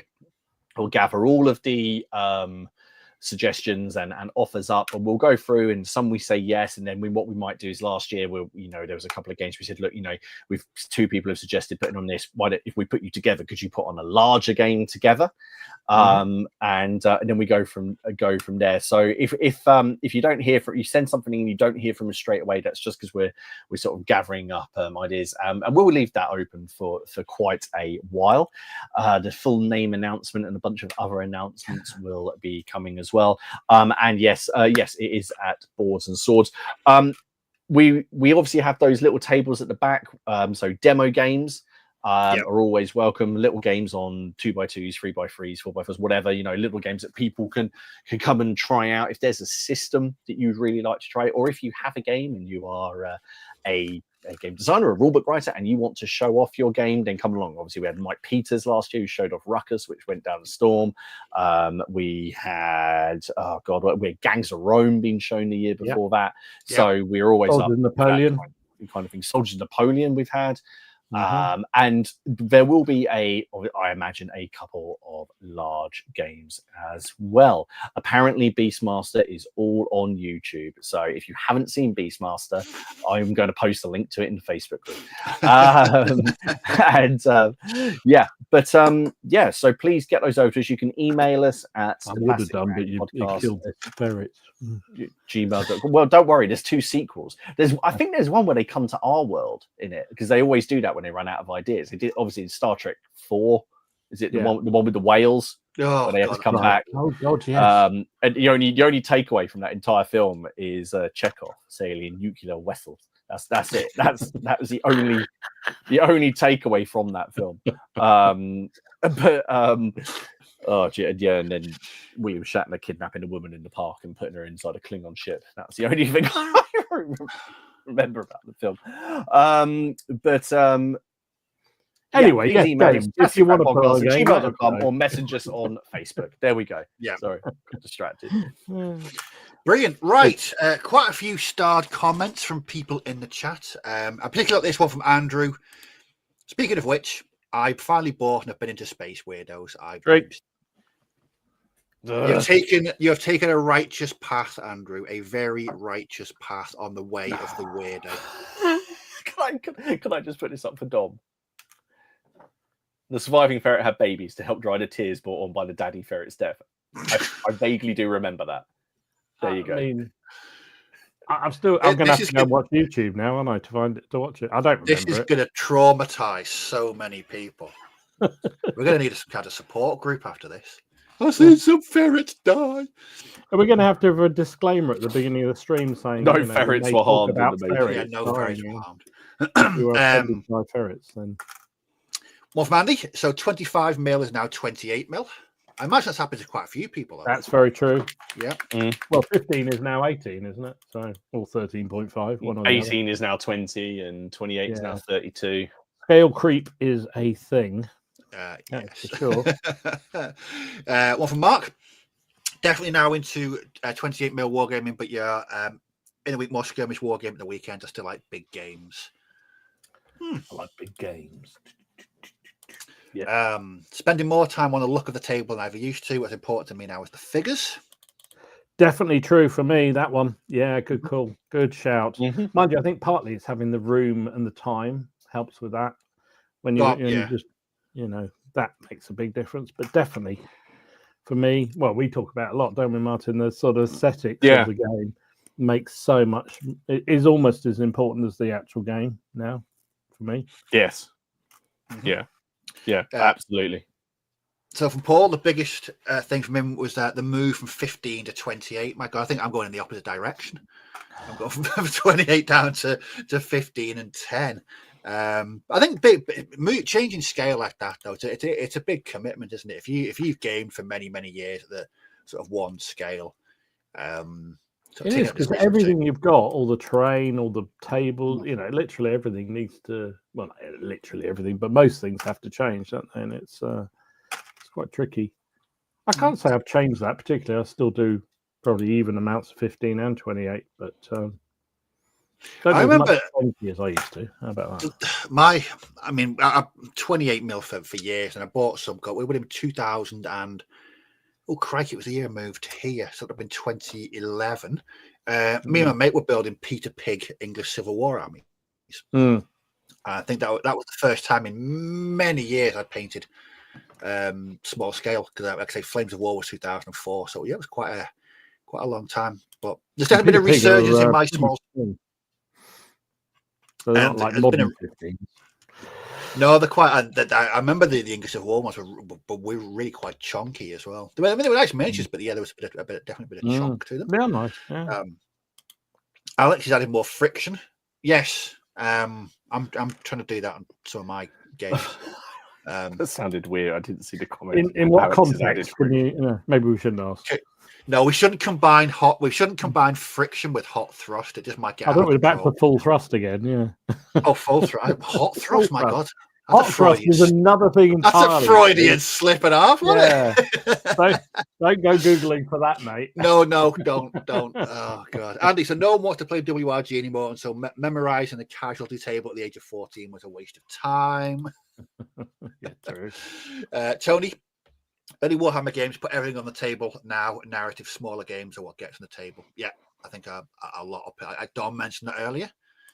Going for that more narrative-driven experience. Carl, for the first 10 or 15 years, I only did 2 period scales. Now I have dozens. That's the dangerous thing of this hobby, is that you... I mean, at least Alex has got such discipline when it comes to his scales. He only, he's got his scales and he sticks with them.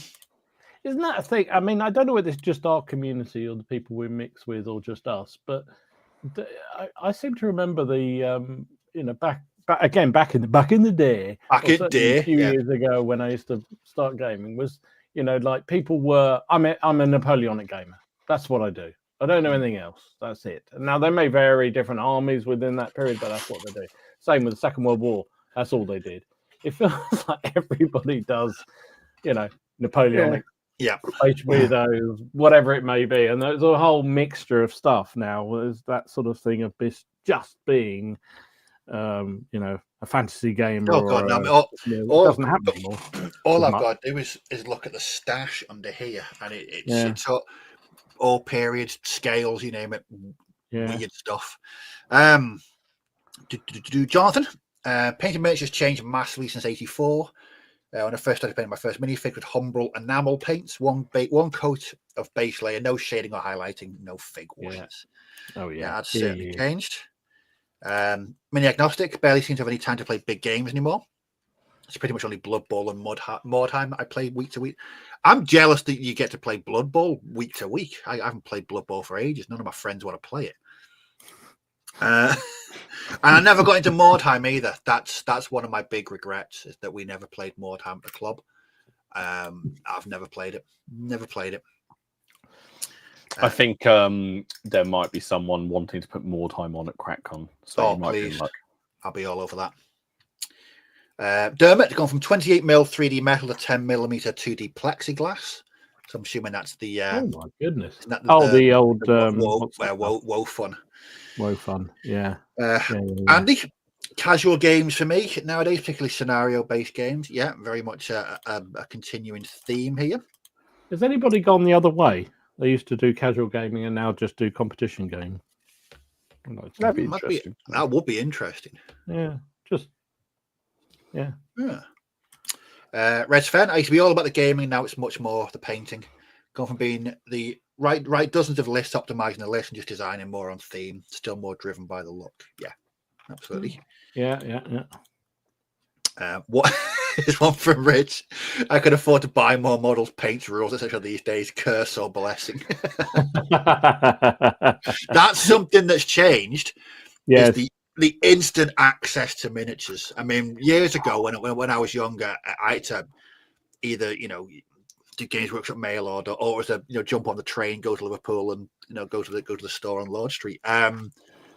But these days, it's dangerous. It's dangerous how quickly you can get those miniatures. I've told this story many times, but I'll say it again because it always still makes me chuckle. Is the back when you used to want to know what the manufacturer did, you either got the magazine where I think it was probably miniature paint. I don't know, whatever, miniature modeling. It was probably the one, the only thing and they'd occasionally have an ad from somebody listing all their ranges. And then you'd have to send off a stamped addressed envelope with a postal order attached, and to the manufacturer, who would send you back the lists, all photostated lists with maybe one freebie in there, and it'd be some random range of stuff that you never knew, so you could see what they look like.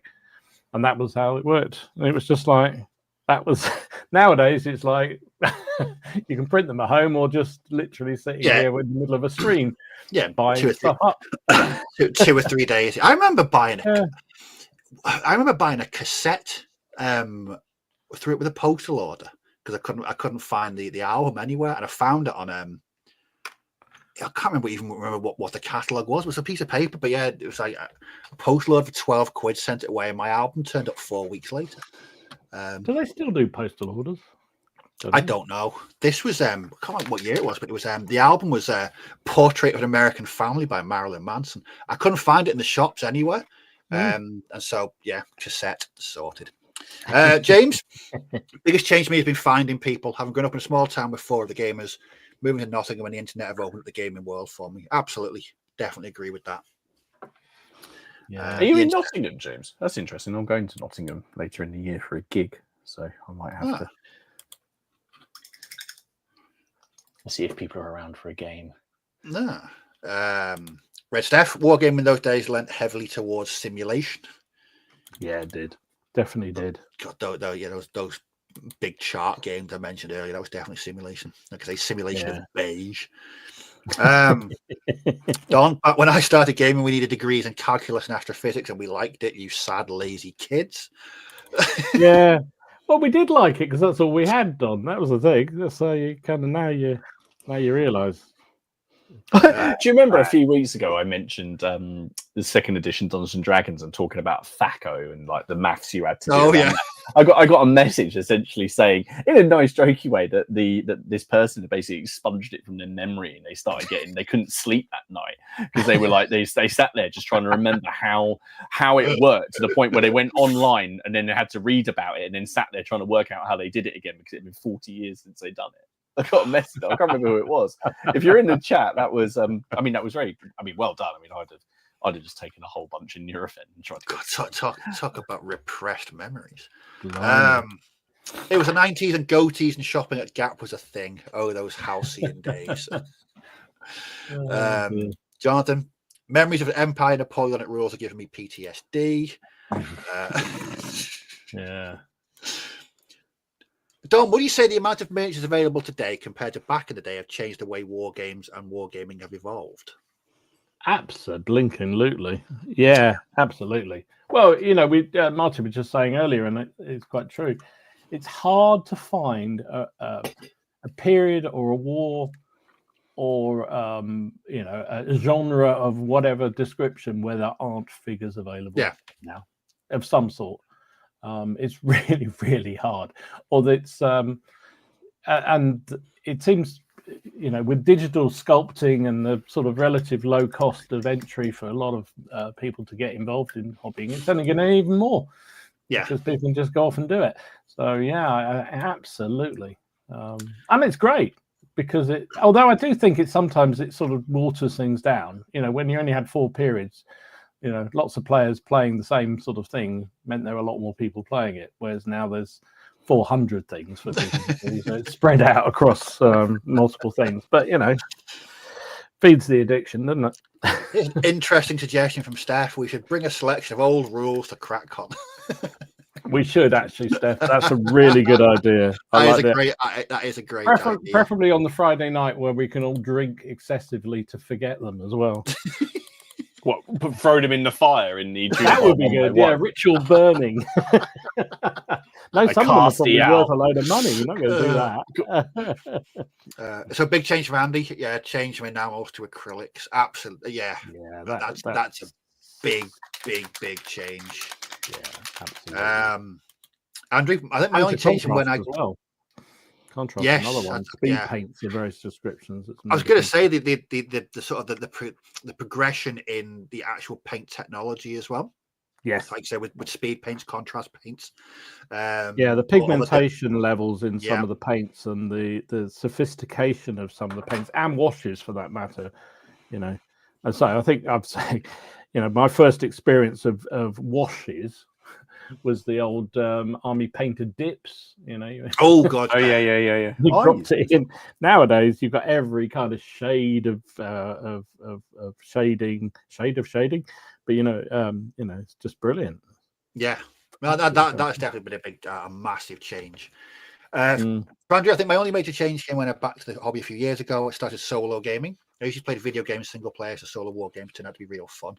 Yeah, I mean, as someone that solo games a lot, I always try and make it as difficult for every single miniature on the table. So if I'm playing Space Weirdos sort of solo, I always try and make it really horrible for the opposition, which is me, which is which is very strange. But I hope that came across correctly. But yeah, again, that's another advent is the amount of YouTube channels purely dedicated to solo wargaming. True. Actually, that's one of the things I think about what's changed for me as well is around solo. Years ago, I couldn't do solo. I just literally couldn't do it because I'd cheat and favour one side and all that kind of stuff.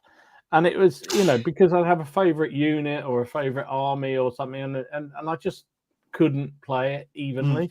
Now I actually really enjoy solo gaming and could be much more, this is how I would play it in this scenario and what have you. So I tried all those things, Dr. Babbage type things that tell you how your enemy army should perform, and I still cheat. So now I'm much better at that kind of stuff.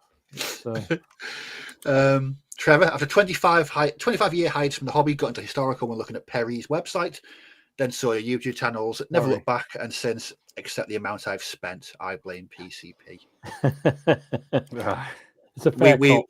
Yeah, we'll be releasing a statement through our legal representatives. Which is Ken. So which is terrifying. You've got no chance at all. You'll end up owing him money. Oh God, it'd be like Lionel Hutz from The Simpsons. Great point, Steve. Pre-internet was like we were on the secret cells. It was looking back to my sort of early years in wargaming. Very, very isolated, very silo thinking. It was. It'd be interesting to know how many people have now come into the hobby who just had a vague interest in history or games or whatever. And because they know you're not alone, there's other nutters out there through the internet that they've started, who wouldn't have done in the past. Because, I think all of us have come through a succession of other things. Yes. Yeah. I wonder whether there's other people who've just gone, you know what, that looks great fun, and let's do it because they've seen it on YouTube. From Sven, bad back, thanks D, only so long I can stand at a table. For anyone that's ever seen me hobbling around after CrackCon, they'll know that what a day's gaming actually does to my spine. It makes me walk like I'm 104 years old. It's just I'm just used to it now. Yeah, my back is knackered. That's why I always try and sit down as often as I can. Red Steph, if new research showed a uniform was wrong, I used to repaint, not anymore. Good stuff. That should be the way forward. Definitely. Andrew, I found YouTube as a big influence on my gaming. After watching the documentary, I found myself just checking if there are any minis available, then going to check out. Dom, does that sound familiar? Never done that ever. No. Of course not. It's only on a weekly basis. you show so much restraint and discipline. It's ungodly. I would love to know how much YouTube has cost me. Actually, no, I wouldn't. No, you wouldn't. No. Full thrust triple X. Was that an expansion? An extension, I think. An extension. Post loaders in 28 days. Oh, absolutely. Yeah, that's what it was. It was. And it was 28 days. And let alone if you had to order something. Oh, 28. I can't remember the last time I waited 28 days for delivery. I don't want to wait 28 minutes for delivery. 28 days for delivery. You see these posts on people's Facebook page or on Facebook pages for companies and say, I've been waiting 3 days and my order hasn't turned up. And like, But didn't they back Kickstarters? Like, it confuses me. Yeah. The longest I ever waited was when Foreground went out of business, and I bought quite a few of the buildings from them, and I think it took 3 months to arrive. That was the longest I've ever waited for something to arrive. That said, I am still waiting for a Salt Group order, which I ordered on 31st of February. It still has, January. Still hasn't turned up. So yeah. Do you pay by postal order? Sorry? Did you pay by postal order? Yeah, I did. The stamped addressed envelope as well. Hasn't come yet. One from Robin. So Navwar still have a fax machine, and the only way to order is by posting the form off. My God. There was actually it was Hovels only recently went to an online thing because they used to have to do the same thing. You'd have to virtually print off the order sheet and send it to them. Interesting one from Paul. I think with the rising cost of minis, we might see a move back to smaller scales as the majority. Yeah, I can certainly see that. I mean, it's possible, definitely. What I'm liking about these smaller scales is that remember when I first bought those 10mm orcs, I was so intimidated. I was like, how the hell am I going to... I'm not used to painting such small things. Now I absolutely love painting 10mm. They're just brilliant. I just like them so much. From Hobby Spot NZ, here in New Zealand, we have a great competition with Middle Earth stuff. Very friendly for better. Far better than some other systems. I know a lot of people have said that. The Middle Earth stuff's very, very friendly. Yeah, it is. I have to say, it's one I never played it, and I probably will never play it. But I do occasionally watch games on YouTube of people playing it. It does look quite a fun, relatively friendly sort of game as a competition game, if you know what I mean. That's what I did like about, and I've mentioned before about playing X-Wing tournaments. It's Star Wars. Everyone should be happy playing Star Wars. Don't you know? It should lend itself to a friendly atmos. Hippo's Hobby Hours. The first time using the Army Paid a Dip, I ruined my nan's shed. Shaking the dip of the miniature traumatized me to this day. I know some people used to put them on drills, didn't they? Yeah. Yeah, I remember those. God, what could possibly go wrong there? Sticking out. I used to metal at the end. So sticking a big lump of metal on the end of a spinning drill. I mean, yeah, Darwin Awards waiting to happen. I'll pre-book the ambulance now. You're trying to remove a metal tiger tank from my skull. And last one from Rob. He created an AI for solo games, rolling a number of coloured D6 to give results for my enemy. I think loads of people develop different ways of solo gaming. I know some games are primarily have solo mechanics. Like I say, Core Space. I've mentioned it before, but I love the solo mechanics in that game. I really do. It just the pressure ramps up, more enemies show up. They're all behavior driven. Yeah. Again, this may say a lot more about me than it is about rule systems, and probably does. But I actually don't like the ones that are very artificial, kind of, because I find that when you're, I can't remember. I think it was Men Who Will Be King have a solo version within it, and it do really stupid things like you'd have a unit in cover and it would suddenly break cover and run towards you. Because that's what the random thing created. And that used to annoy me. So now I'd actually rather do it where, I try and put myself in there as if it was my army and I was controlling it against a live opponent and do it that way. As I say, years ago, I couldn't do it that way because I think, oh, well, I'll just push them out into the middle and they'll get killed. And hey, I've just won. whereas now I don't. So there you go. It definitely says something about me.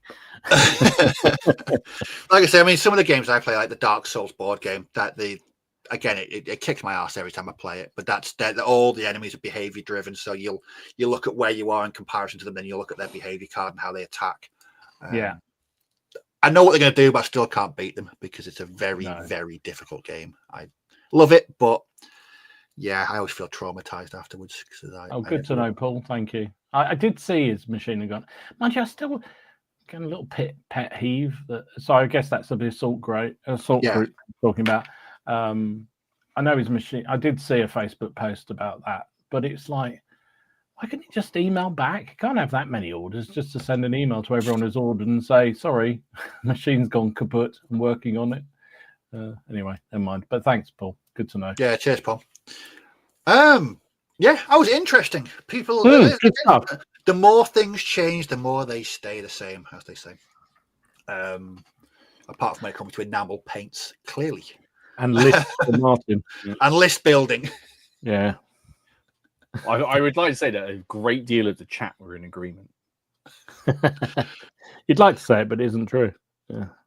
That's why I was surprised that with Midgard, it's list building. I bet. Did you have like a nervous twitch the entire time you were? Yeah, but it's not like, I don't know. I think it was more along the. I mean, okay, we have to. Even in Hail Caesar, I've still got to create a list of some type, haven't I? But in Midgard, I found it a lot more. You just want to just do whatever the hell you want. Add this ability, add that ability. Yeah. You know, it's not like take auto cannon for +5 points. If you take auto cannon something else, I see. You know, I look at the options of a tactical squad in the 30k rulebook, and it's 2 A4 pages for one squad.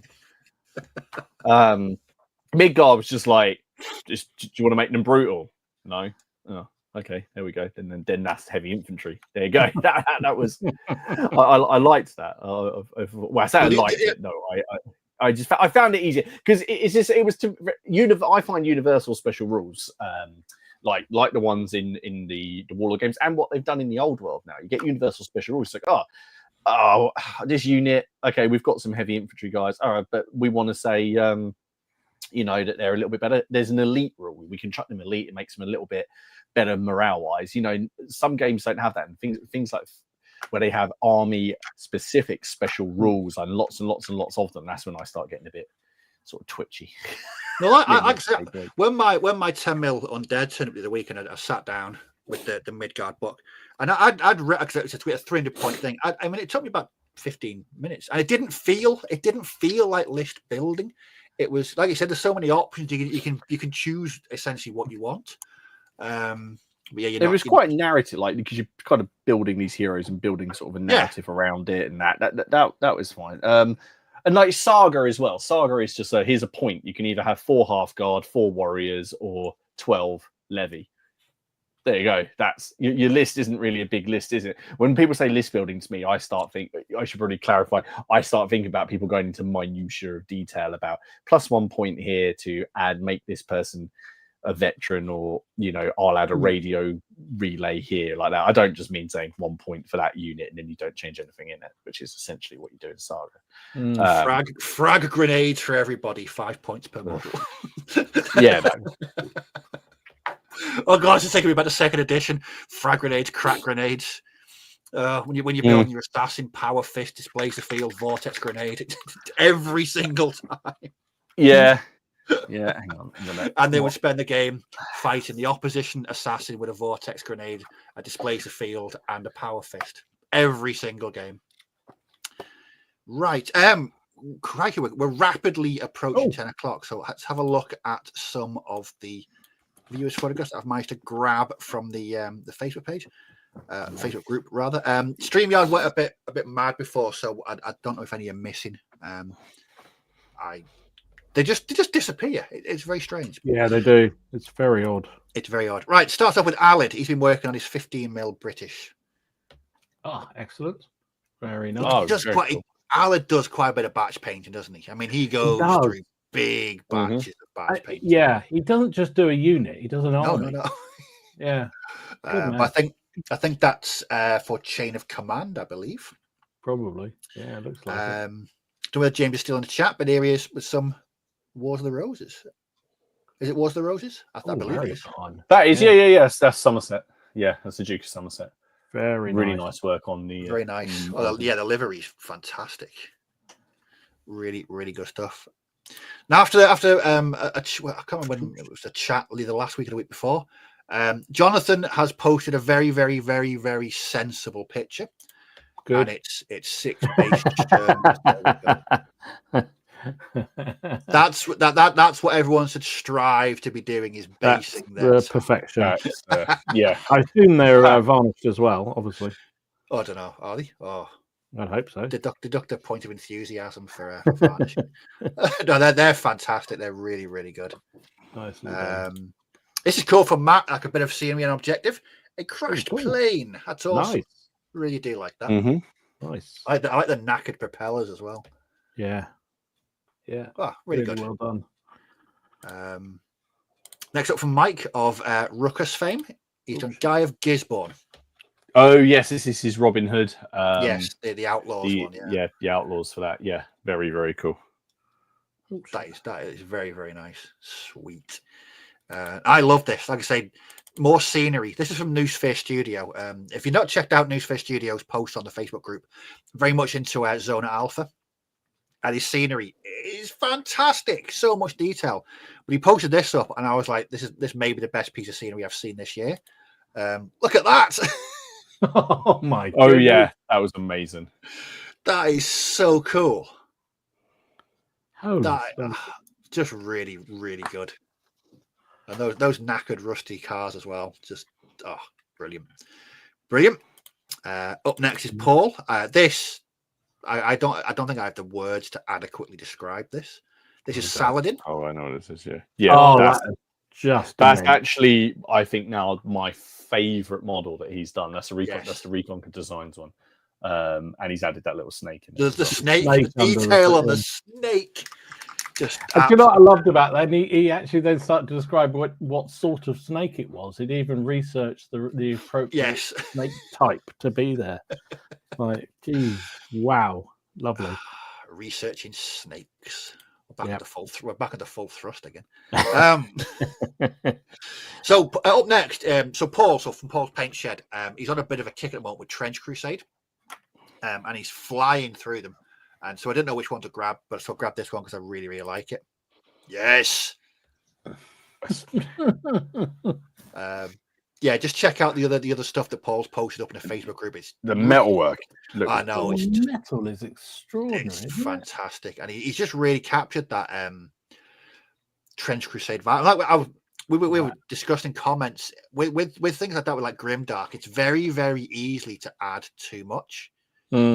And you end up with like just a big blob of mud and rust and grease. But that is just it reminds me of I can't remember the name of the guy from Judge Dredd, part of the Angel family. Mean Machine. Mean Machine, that's it. Yeah, it reminds me of Mean Machine for some reason. Okay, right. Steve's been making his own 2mm figures. Oh, I saw this. Oh, yeah. Absolutely brilliant. I'm sorry, that's just insanity. That's it. I think they're just brilliant. Insane. I think they're going to look en masse really, really good. I'm looking forward to seeing. Yeah, but you won't dare breathe anywhere near the table. You might inhale half a legion. I sneezed and the left flank vanished. And you thought we were worried about flames of war with a dustpan and brush. I mean, geez, that. Wow. Up next is from Stephen, a gnarlwood howler. Of course. I mean, it looks awesome. Of course it is. Yeah, that's nice. That's a nice figure, though, isn't it? It is nice. It's really, really cool. Robin has been painting up some Napoleonic, some Austrian cavalry. Oh, mighty fine. They're really nice. Mighty fine. Very clean. I like that green as well. Yeah, the green and the yellow. That yellow is very crisp indeed. Very nice. And last but not least is Joseph, who's been painting some German World War II armor. Brilliant. Love it. Some nice little bitty early war tanks. Hanomag and the Pack 40. Lovely stuff. Very cool. There we go. So big thanks to everyone that posts up in the Facebook group. If you aren't a member, there's a link down below. Wander across and answer the questions. Please answer the questions. Please. Yeah. It's not difficult. It's not difficult. Really. It's not. And if you've got sort of 6,500 friends, well, we might be a bit hesitant in letting you in because we've been burned before. Honestly, yeah. There's been some fairly dubious characters hanging around the Facebook page, but I think we're okay at the moment. Yeah, we're there. So apparently Steve made another 1,000 of his 2mm miniatures. It took 8 minutes. Yeah. Is he just trying to break the OPC thing? I think that's what it is, isn't it? Oh yeah, individual gold on OPC. Right. You remember the name of my ship in full thrust? Oh my word. So yeah, if you do want to join the Facebook group, link down below, link to our channels, all the stuff down there. Don't forget we're sponsored by Boards and Swords Hobbies. Use code PCP5 when you're checking out to get an additional 5% off your purchase. Anything else? If you want to put on a game at CrackCon, send us an email. Yeah, send us an email. And what you want to put on, ideally how many players you're looking to do, what period it is, blah. Then we can sift through the suggestions. We'll have a board meeting. We'll have a board meeting. Yes, we will. And we'll go down to the pub and then just guess, as usual. Sword weirdos for everybody. Sword weirdos with full thrust for everyone. Big thanks to everyone who's watching the catch up. Always appreciate it. Next week we are on Martin's channel. Nowhere. Nope. It was to be confirmed, but I'm not going to be around. Dom's not going to be around, and Ken's not going to be around. So it might just be you. Okay. Right. So next week is officially cancelled. Then the week after we're back on Dom's channel with Glenn from Warbases. Oh yes, yeah. So so free week next week. Yeah, absolutely. So we'll consult. We'll expect to hear what you've been up to. Maybe not. Absolutely right. My home delivery of shopping has just arrived, so I'm going to have to go because I think Haley's going to. Right, we're off then. So where's the video? Right, thanks for everybody, and we'll have a good week, everyone. In 2 weeks' time. Bye.